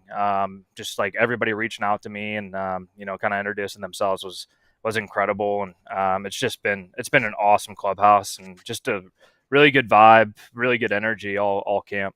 First base? Yeah. Full time? Yeah, Are looks you like excited? it. Yeah. It's no more third base? No more second base either. Yeah, seven career games at second base, which one out above average at second base. Really? It's pretty incredible. Second base must be easy then. No, wow, that's awesome. No, really? Yeah. Is that range? That's like your range? Was I don't. Yeah, I guess. I don't know. I made like one really nice like diving play, and maybe that's like wow, but I only played 7 games. I'm so proud of you for that. No, but it's the first spring where you're not like bouncing first or third, or hey, we want to see you at second base, we want to see you at third, we want to see you at first. Where it's like solely, hey, I'm just working on the footwork at first base, and so like when you have that kind of stability of like, hey, this is where we want you to play, and just get after it. That kind of fits well with my personality, where it's like, hey, I can really like dig into it. Jake, I got something for you. We're putting it together right now. You mentioned outs above average. You also are a StatCast darling in another sense. And I know you like to dabble on Twitter. I don't know if you caught this specific tweet that was out a couple months ago from our friend Alex Fast, who works on StatCast, but he's like, all right, rank the following by sprint speed: Lindor, Berger, Adames, Bryce Harper. Did you see this, and do you know the answer to this pop quiz? I don't know if I know the answer. I saw that, and I make it a point to anybody I'm with that my sprint speed's like really sneaky, and like my baseball savant page and stuff, the metrics there. Yeah, I mean, I'm in the light red, but still, it's always fun to talk about it. And I was talking to the strength coaches when I got over here, and I'm like, guys, one goal this year: give me one bolt. I just need 130 feet per second, just one of them, just to say I have a bolt in the big leagues. And, they're like, oh, we thought you were going to say like hit 40 home runs. I'm like, no. One bolt and 40 home runs. Yeah, exactly. Nice. Yeah, first 40-30 guy, 40 home runs, 30 feet per second. I want to know. Now I want to know the ranking, Scott. Give me the ranking. We have them. So there's a reply that shows it. Jake was first in sprint speed last year, then Lindor, then Harper, then Adames. What do you think about that, Jake? You're faster than Bryce, Lindor, Adames. No big deal. Yeah, but I don't know how many of those no doubt home runs that they're jogging out of the base pass, if that adds to the average there. No, it doesn't count. Pretty fast pace. I don't know. No, it's cool. I pride myself in running hard down the line like all the time. So I think that adds to it. And also, I'm sneaky fast. I think not sneaky fast. I think the word's out though, because like I used to get a lot of infield knocks with it. And now, guys are getting rid of the ball so fast. All right, you're not. Listen, let's get real. You're not paid for your bolts on the bases. Okay, you're paid to hit homers. Yeah. How many homers do you think you can hit this year?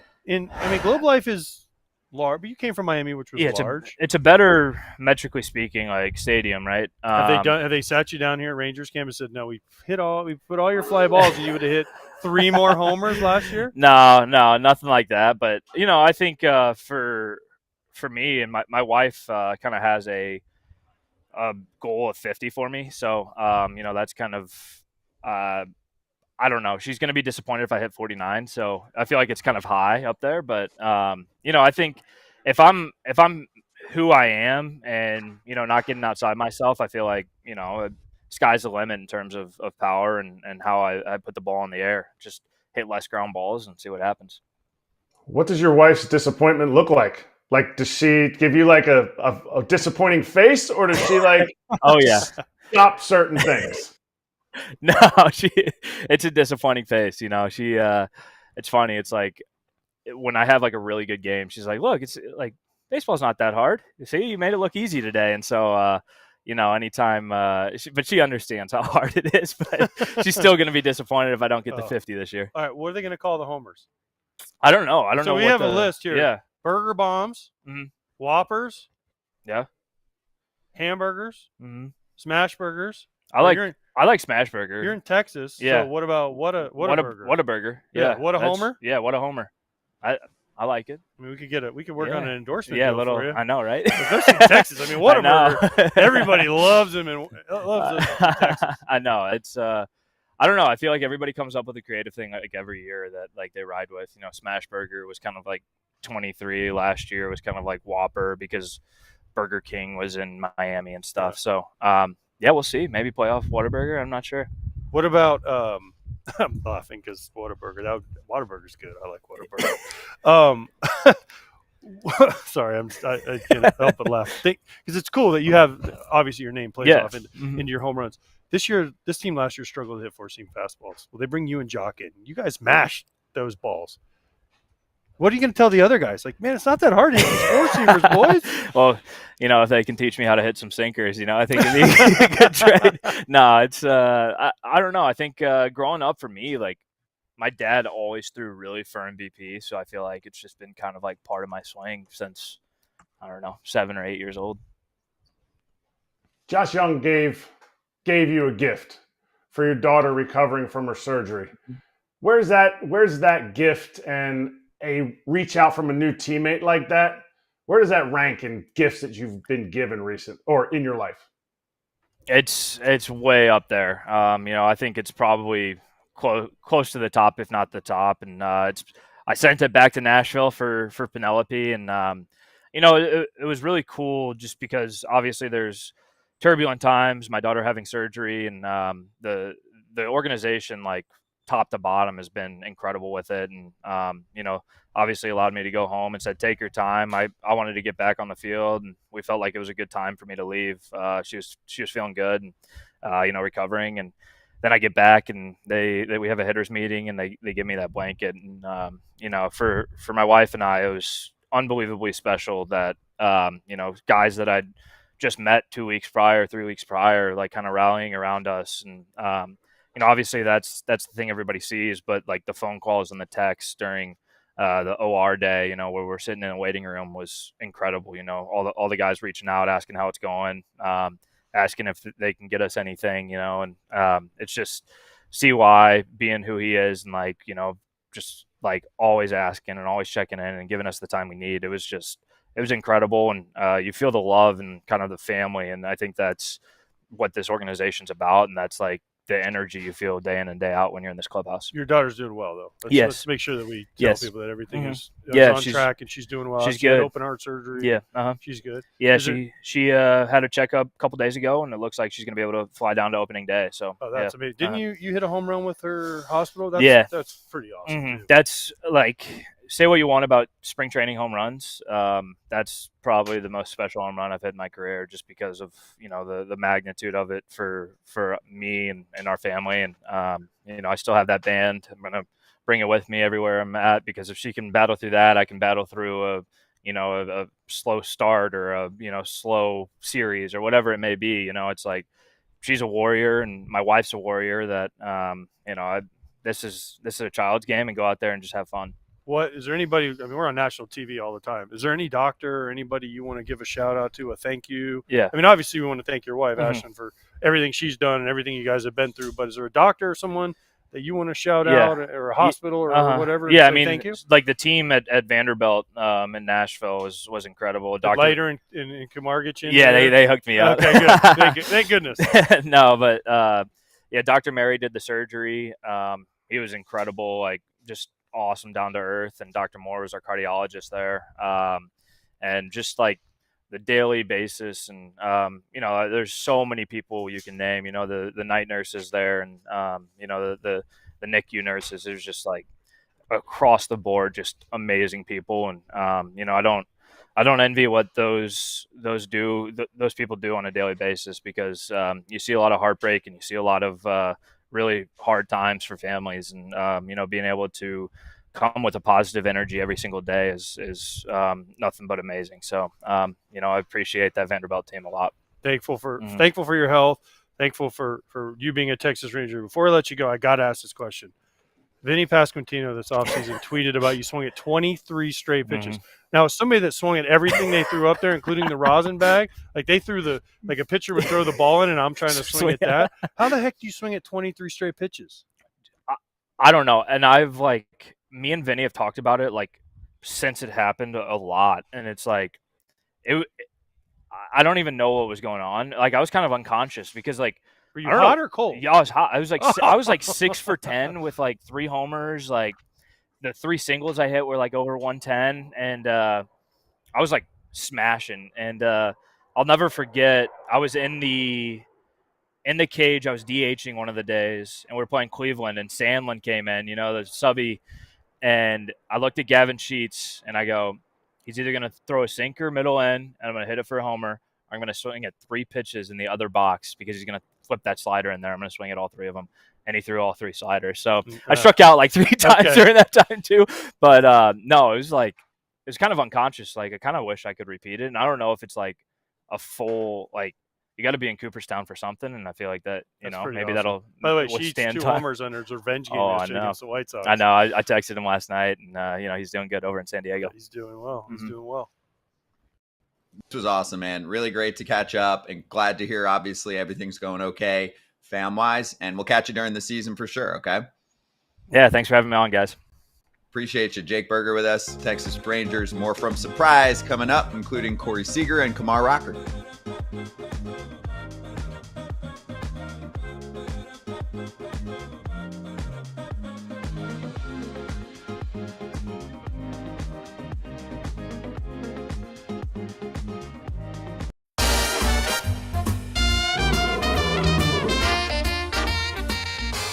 Okay, Leo, help us out. BetMGM Futures talking American League Central winner.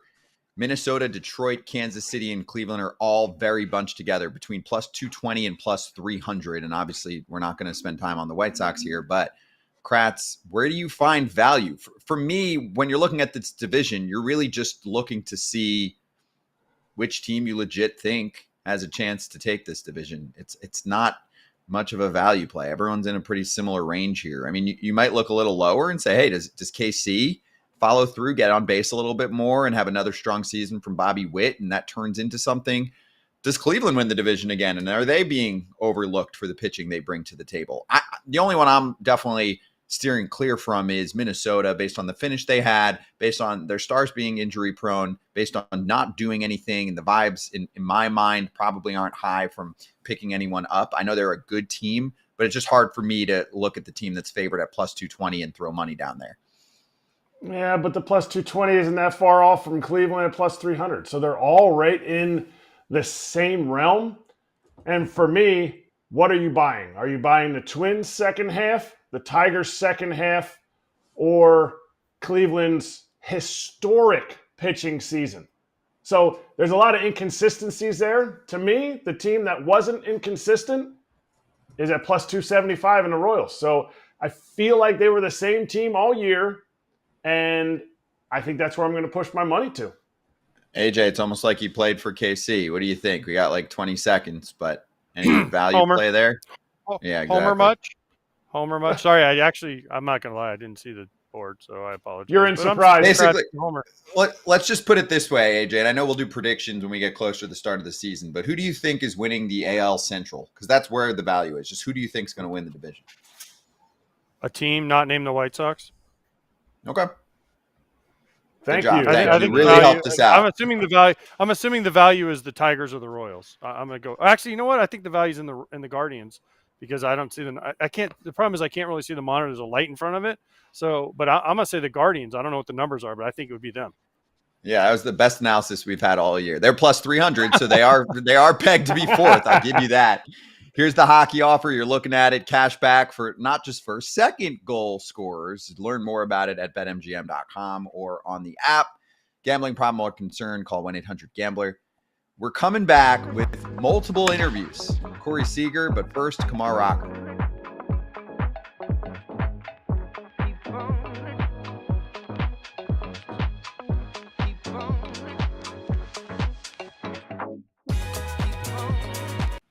We've got Rangers starter Kumar Rocker with us right now on Foul Territory. Good to see you. How is camp going for you? And have you reached the point where you're like, we're a couple weeks away from the season. Let's speed this up. Yeah, definitely. And thanks for having me. And it's starting to get good here in a second, and I'm excited to see what this season holds. Are you in the rotation? That's the goal. We're trying our best, but got to earn your spot here. Oh, come on. Like, what do you mean you got to earn your spot here? Got to keep working for it. There's some things that need to get figured out for sure. Have they had any conversations with you? No, I think it's all about determined on performance at this point. Are you and Jack Leiter going to go in a cage match, and whoever comes out makes the rotation? I hope both of us get to have a nice, fun season together. Oh, come on. All right, so I saw you pitch in Vandy on a Friday night in Gainesville. You shoved against my Gators in Gainesville, and then I've seen you throw rehabs a couple times at Globe Life. Yeah. And all people are talking about is your stuff. How good is your stuff? I think it plays. I think if I keep it in the zone and I make it competitive, I think I got a chance to kind of go through ball games pretty easy. Best pitch? Definitely curveball, slider. Just which one? In general. So you throw two different ones? Yeah, I just like to spin it. I think. Yeah. You're too big. You need to be a four seam. I'm gonna just blow it by you, guy. We try to protect that. We try to protect the heater a little bit. Protect the heater. What does that mean? What does that mean? Because we talk about it all the time. Like, this dude's got a big heater, but I guess everybody's got a big heater. What does that mean for you? Yeah, keep all the weapons on the table. You never want to show them one thing or think that they're game playing in a certain way. So kind of work around your strengths here. Kumar, can you tell me about the pitching lab that the Rangers have? I feel like that's like a top secret confidential word in baseball, but many teams now have that. And I think, there are a lot of young pitchers out there who are like, I don't have a pitching lab. I can't afford a pitching lab. What is that? What really is there that helps you get better as a pitcher? I don't even think they want me talking about it, but just the cameras, the technology in there, it just continues to get better and better. And when it comes to hitters, you're seeing what hitters have now, which is the next level too. The pitchers are still waiting for some good stuff, but now they got everything to help you, from Rapsodo to cameras, how you're moving, force plates, things like that, everything you can ask for. Is that what you need? Do you need it? Like, are you like, this is a little too much. I'm going to just go ahead and spin it, like I said. Right. I think there's times in your career where you can definitely go to it and like kind of not chase the numbers, but help the numbers kind of emphasize what you're doing. And I think it can be useful to a lot of people in the clubhouse. Me personally, I try to keep it as simple as possible. Why are the pitching labs so far ahead of the hitting labs? Because I think all the stuff I think all the stuff is geared toward pitchers. The Rapsodos, everything, everything is oh, look, we can high speed camera your release, right? Yeah. They don't have anything like that for a hitter. Yeah. Right? They can't make you, I'm going to change the bat angle by like an eighth of an inch and it's going to make the ball go out of the park, right? Yeah. It's why is it so it's just so advanced for pitchers. Right. I think it goes back to what the hitters have a timeout now. The hitters have traject. The hitters have different ways to see the pitchers multiple times. I think for us, we're still playing like the chance game. So I think whatever we deliver and we're giving to the plate, there's got to be our best stuff compared to the hitters where they're just playing react and using their eyes. Okay, I like that. You were talking about spinning the ball. One more question for that. What if you were still allowed to use spider tack? How much would that increase your numbers in that pitching lab? I'd like to find out, but I'm not sure how much it would. I think I got a good grip on the ball these days, and I don't know if I want too much more than that. First of all, let me see your hand. His hand is big old hand, right? He's got kind of the long fingers. Kratz, he doesn't need spider tack. The only time he ever used spider tack was when Tim Corbin had him and Leiter use it in Vandy, right? He's like, oh, watch, you guys can become first rounders. Put this junk on your hands. You never know what might happen. Spoken like a true Gator. No.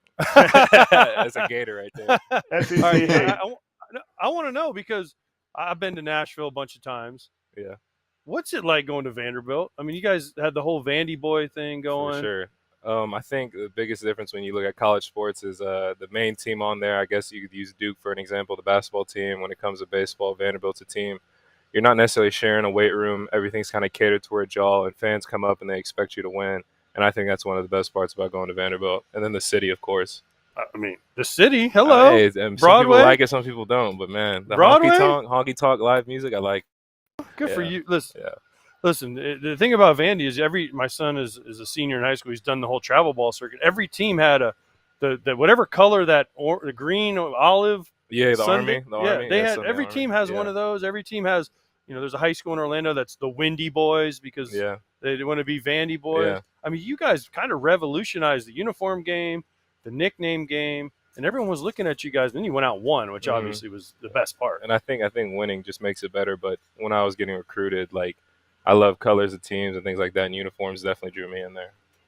Do you think there needs to be less minor leagues because of schools like Vanderbilt? You think Vandy can produce big leaguers like minor leaguers used to be produced in organizations, or do you think they should stop taking teams away? I think it's a little bit of both. I mean, when we're producing players now, before the next year was NIL for me, so I was never given any money or things like that. Liar. But the way the minors and the college programs are playing now, I mean, when money's in the equation, I think it's harder to develop and grow kids. How much would you have made? How much would you and Jack have made in Vandy if there was NIL like it is today? Sophomore year was COVID year for me, and then I think that was Jack's freshman year. But I think you give us 2 years, I think we could have came out with $2 million. It's unbelievable. Yeah. I mean, why would you go to the minor leagues if you make $2 million? Play at Vandy, go to Broadway every night. Right, man, I'm in. Can I go back? I don't have any eligibility deal. left, but that sounds like an awesome deal. Go back. You didn't go to college, AJ. That's what I'm saying. I want to go back. I want to go back and go. What does Corbin do? What does Tim Corbin do? Because you guys, have a long line now of guys coming out of there and then getting to the big leagues quick. I guess was Price kind of the first guy, and then you have Sonny, and then for sure now there's just a whole line of guys. Once it went Price, Sonny, and then you had that class like your Scrumchies, Bueller, guys like that. He re-emphasizes the fundamentals, and I think when you do them every day like that and you work out every day like that, when you get to the minors, it's you learn it's on you to kind of get your work in, and you realize it's not going to be as strenuous as the programs we ran through there. So he definitely makes it harder to get it easier on the back end. How many big league camps have you gone to now? This is my second one. I went to the first one when I got drafted. Okay, so last year you were in minor league camp. You're hearing, okay, yeah, all this stuff about, hey, they won the world championship the year before. Now that you're in it and you're hearing the talk in the clubhouse, maybe even in the off season, how much does it become real? Like, hey, we're going for a World Series. Are you like, you know what? I'm just trying to make a team.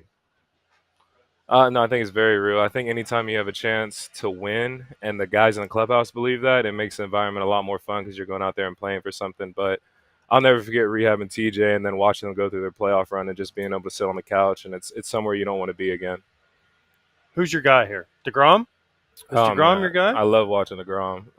But if you have a question, who's your guy you go to? I mean, you got some good names here. You got some good guys. I think Evo is the most open. I think he's on your film. He's watching the games. He can help you make adjustments immediately, and he's a great resource. So DeGrom doesn't care. He's just worried about trying to grow because his hair's short. Remember, I mean, if you go to DeGrom with anything, he's going to answer. But he's also like, I throw 107, right? I see everything, so it doesn't. I don't really know what you're talking about. The best thing you can get from DeGrom is definitely just watching him about how he goes his business for sure, because it's a special bullpen every time you go out there. And you watch him, of course, every time, as much as I can. All right, good. That's smart. That is smart.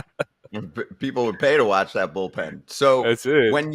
When you watch him right now over the last few weeks, what do you see? Do you think that not only, his stuff looks just as good as it ever has, at least from what you've seen on TV before you got to the Rangers org?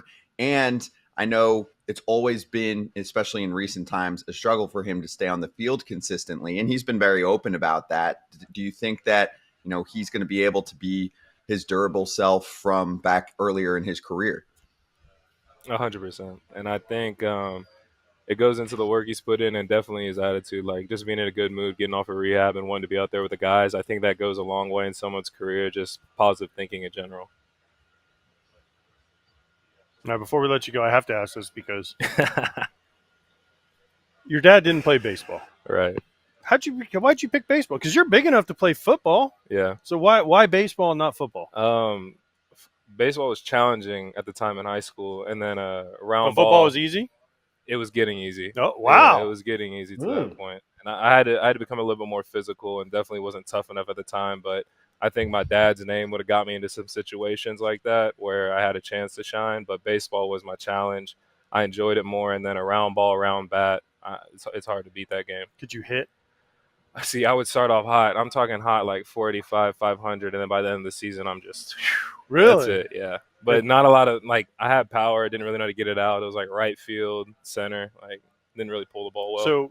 So was your kryptonite sliders? Because that's usually a lot of people are like, hey, Kratz kryptonite with sliders. I'm swinging at sliders, and definitely if it's at my eyes. Okay, see, so that's why he likes to spin the ball. See, you do what you think you can't do. So as a catcher, you call pitches that you were like, I couldn't hit that pitch. So that's why you throw sliders and curveballs. That's what I'm learning too. These catchers are smart. The ones who've been playing, man. They're smart. Well, Kumar, it was awesome to talk to you. Really appreciate the time. Enjoyed the conversation. Good luck, good health. We'll catch you during the year, okay? Hey, big fans. Thank you. Thank you. All right, FT fam. That's Kumar Rocker. Super chill. It's cool to have two Vanderbilt guys that were stars at school on the same squad, kind of trying to make a living in the bigs, get into a rotation, and hopefully thrive for this team. This was something that we looked at a few years ago and said, okay, there's some pretty good prospect talent there. Anyway, live tonight, 7 o'clock Eastern, and live tomorrow night at 7 o'clock until about 9, both evenings, we will have the Clutch House coverage for Foul Territory, where we'll talk to just a ton of players that are rep by Clutch. So we're excited about it. They hold this big event, and then we're lucky enough to be invited there to sit down with everyone. So Luis Severino, Gabriel Moreno, Tobias Myers, and many, many more. This is just some of the guests we already have confirmed that we wanted to share. So join us tonight. I know some of you sometimes catch the show after work. Well, you can catch us at 7 East Coast time. All right, let's get to Alana. All right, everybody, welcome back to Foul Territory. We are live from Rangers camp. I am privileged to be joined by two-time World Series MVP, Corey Seager. Appreciate you taking the time. I know how much you love doing these interviews, so I appreciate you taking the time. Let's talk about the fact that you are the only person ever, Sieg, to do what you did. Two-time MVP in 2 different leagues. But I know you're a guy that looks forward. What are you looking forward to this season? Just getting back out there with the guys. Spring's kind of underway, and it's getting to that point where you just kind of want games to start to matter. So we're looking forward to the start of the year, and we're excited about it. Unbelievable plate discipline. I mean, last season you had as many walks as strikeouts, pretty much an even split there. What is it about the way that you see the ball? I know you're always ready to swing on first pitch, but what is it about the way that you're in the box, your mindset, to be able to have that pitch recognition? Yeah, just trying to control what I can. Just worried about my positions and where I am to basically swing when I want to. That's kind of the whole goal for me. How do you do that? I mean, how much do you tweak things? How much do you study? Every day, all the time, in between the bats. It seems like it never ends, but no, it's just that's how I operate. It's my process. You never want to go up there and not feel comfortable or feel like you're in a bad spot. So it's a constant grind to try and be good. How much has the process changed? A lot. It's tampered way down. It used to be in there when you're young and feel like you need to just swing a bunch and find the right spot. When you just learn you don't, it starts to be diminishing. It's the old cliche, you're getting older, you don't need as much, but you just start to learn, and, you use your brain more and just try and figure out things before you get in the Listen cage. to you when you were I know. young. You're still young. You probably don't Thank you. feel that way, Thank but you. you're I still, I know appreciate in that. baseball terms, you're like I ancient, know. right? But no, I mean, what do you think has been the biggest change from when I remember when you came up in the Dodgers organization, and I met you for the first time, and this is like the future of the team. I remember seeing you and Jock in the clubhouse and in the dugout. Now you guys are teammates again, but what's been the biggest change for you overall in your growth? Being able to leave it at the field. It used to come home with me, and then it affects your life, it affects your mood, it affects everything. So just being able to kind of leave it at the park and know that you're going to show up the next day and figure it out. So that's probably been definitely the best thing for All me. right, let's talk about this Rangers squad. Obviously, a 2023 World Championship team. Things didn't go exactly the way that you wanted to last season, but you got a good group of guys in there. What's been the biggest compliment you can give these guys? Yeah, we have a great group. Close knit too. Everybody's starting to come together in spring, and just be excited. We got people healthy again. People are excited to have good years. It didn't go the way you want it, and that can humble you. It's the kick in the butt that we needed to get fired back up again. How difficult is it to run it back? Yeah, it is, and it's not even that. It's just hard to win in general, right? So to be able to win it once is amazing, and to fall short again is just a failure year, right? Mm-hmm. You're trying to win every year, so it's not necessarily the running back thing. It's hard to win. You spoke about health. You said you're healthy this spring, Yep. Obviously coming off of a hernia surgery, Yep. right? Yeah. So I know it sounds ridiculous. It's your hernia. You kind of need your lower body for everything in baseball, right? How long did it take to get you physically where you wanted to be, to know that you could just go out there and do what you needed to do? Yeah, exactly. It was nice you don't want to miss time, but it was the right thing to do it in September and just have a healthy off season. It had been a couple of years where I kind of wanted to get my body to where it was in the spring. So it was nice to kind of come in full strength and be ready to roll. How do you mentor these guys? I know that you're still going to be a kid to me always, I know. But you're a veteran in this clubhouse, and you have the resume to go along with that. It's such a weird question. I don't think you do. You watch these guys go about their business, and they do things right. You try and not get in their way. If they have questions, you obviously answer it, but they know what they're doing. They're really good athletes, and when you see something, you step in, but really you just let them go and learn and grow themselves. From a pure hitting perspective, who impresses you the most on the team? It's got to be Jock, probably. Just to see his growth and see where he came from, and to watch his career evolve, and to knowing who he is and what he does best. It's been a really fun process to watch. We've known each other since we were 18. So to see him have 4 kids running around, it's he didn't waste any time. No, he didn't. It's been fun to see that, and it's been fun to kind of be back in the locker room together. How do you think he has developed as a player? Just more confident in himself. He's always had the ability, and he's always been confident, but just to see him do it, he knows where he is every day. He's not trying to do too much. He's in the moment. He's really good at being in the moment. Before I let you go, Corey, at your age already, you've accomplished so much. What guys in this league have never accomplished. Some never had an opportunity even to have one at bat in the World Series. You're a World Series MVP 2 times over. How do you still find joy in this game and want to do more? Winning's fun. It really is. You want to be in the playoffs. That's what we all strive for. It's what we all want to do. And getting out sucks. That's how you do it. You never want to be beat by that guy. Yeah. So that's kind of the thing that drives you. You're always easy to root for. Thanks for your time. Thank you. Thanks for having me.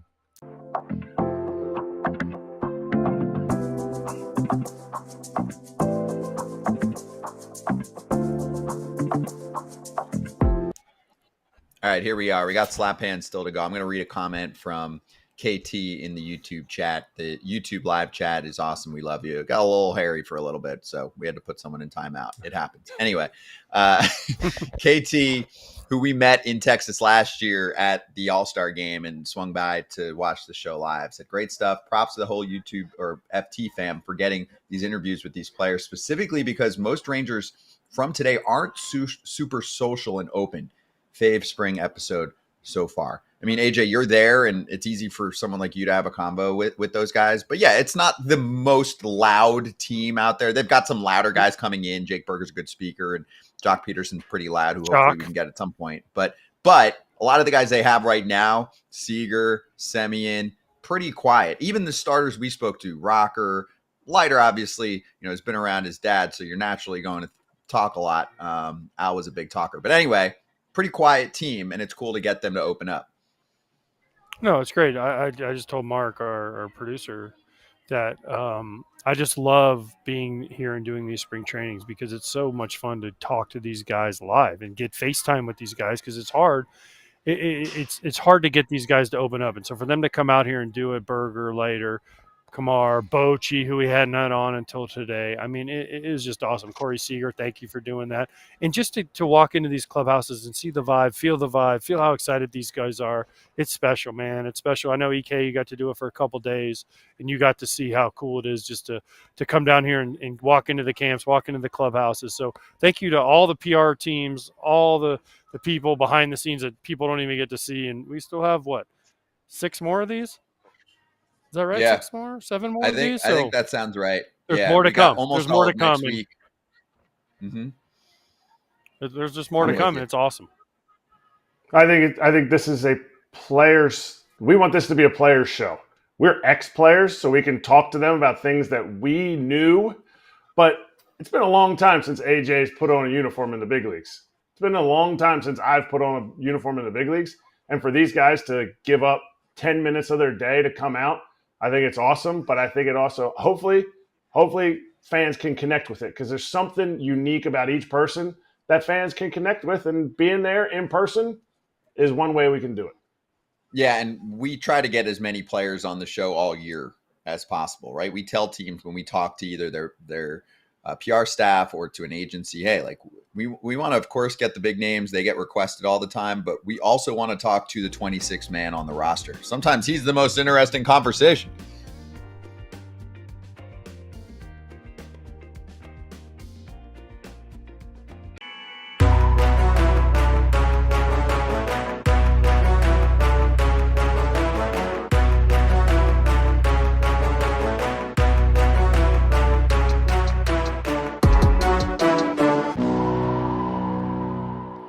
All right, let's slap. And I actually want to shout someone out who we didn't get the other day, but I'm hoping we can get him once he actually either pitches in a spring game or maybe in a major league game. Lance McCullers Jr. hasn't pitched in a long time.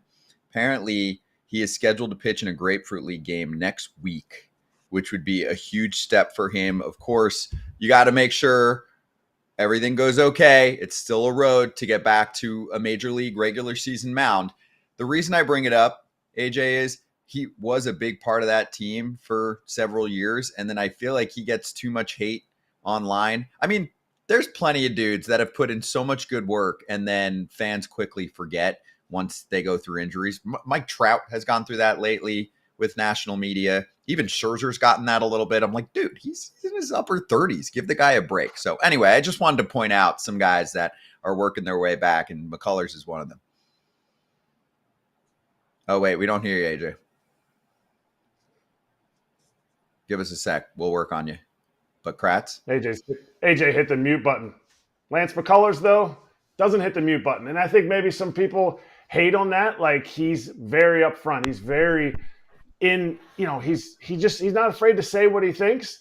And when guys like that get hurt, the haters are all, well, maybe if you just kept your mouth shut, or if you wouldn't have thrown so many sliders, it wouldn't have hurt your arm. Like, see, we told you. Like, you put yourself out there and you say things, there's times, people might try to throw that back against you. But to me, I think he's one of the guys that was at the point where he was helping change the face of baseball in the sense of like not being afraid to be out front and not just being this like, mute mouth. He was okay saying what he thought on the best team for the last 7 years.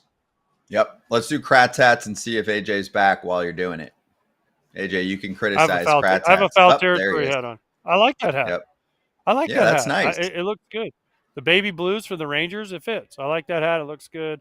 Looks good in person. It's not as good as the Diamondbacks hat was yesterday. They're similar-ish colors though, but I just like the logo of the Diamondbacks with the snake a little bit better. But I'm a baby blue fan. Listen, when you have these baby blues, you're a baby blue fan. We even got the graphic baby blue for you, AJ, to match the baby blues. I love it. See the graphic on the screen here? I love it. Nice. Love it. It's for AJ. All right, so that's it for us today. AJ, we will see you tonight at the Clutch House event, talking to many other players with Alana Rizzo. But also in our last minute here, would you like to give us your thoughts on what it's going to be like to step foot on White Sox camp at Camelback Ranch? It's going to be fun, man. We're excited. I did it Monday. I already did the grand tour on Monday. No one was there, so I kind of snuck in the back door and walked around and saw everybody. Tomorrow's going to be interesting, and we're going to have Ken there too with us tomorrow. So I don't know. I keep asking why we're going there. Mark said because of me, but it'll be fun. It'll be fun to see a lot of people. It'll be nice to see the guys again. There are still some people there, but we'll see how it goes. We'll see who we get that'll come on and talk to me. Hopefully Getz, hopefully Will Venable. Hopefully a bunch of the players like we've been getting. So if there's a tier, you'll know why. What do you mean? We're going to talk to Eloy Jimenez, Garrett Crochet, Yohan Moncada. I didn't say that. Glory days. I didn't say that. AJ's just going to walk around like, look at this picture of me, Mark. I hope Michael Beer goes too. This is Michael. Take a picture of me with me in this picture of me over here. Oh, that picture? Yes. Well, I remember that game. We'll see if the statue is in place for AJ by tomorrow. I know they're working hard on it. Let's see if I can get into the parking lot. Let's just see if I can get into the parking lot, okay? I hope you have to park in media parking. I hope they relegate Not tomorrow, you to I will not. Parking. I have everywhere else, but tomorrow I will not have to park in media parking. You're not everywhere else.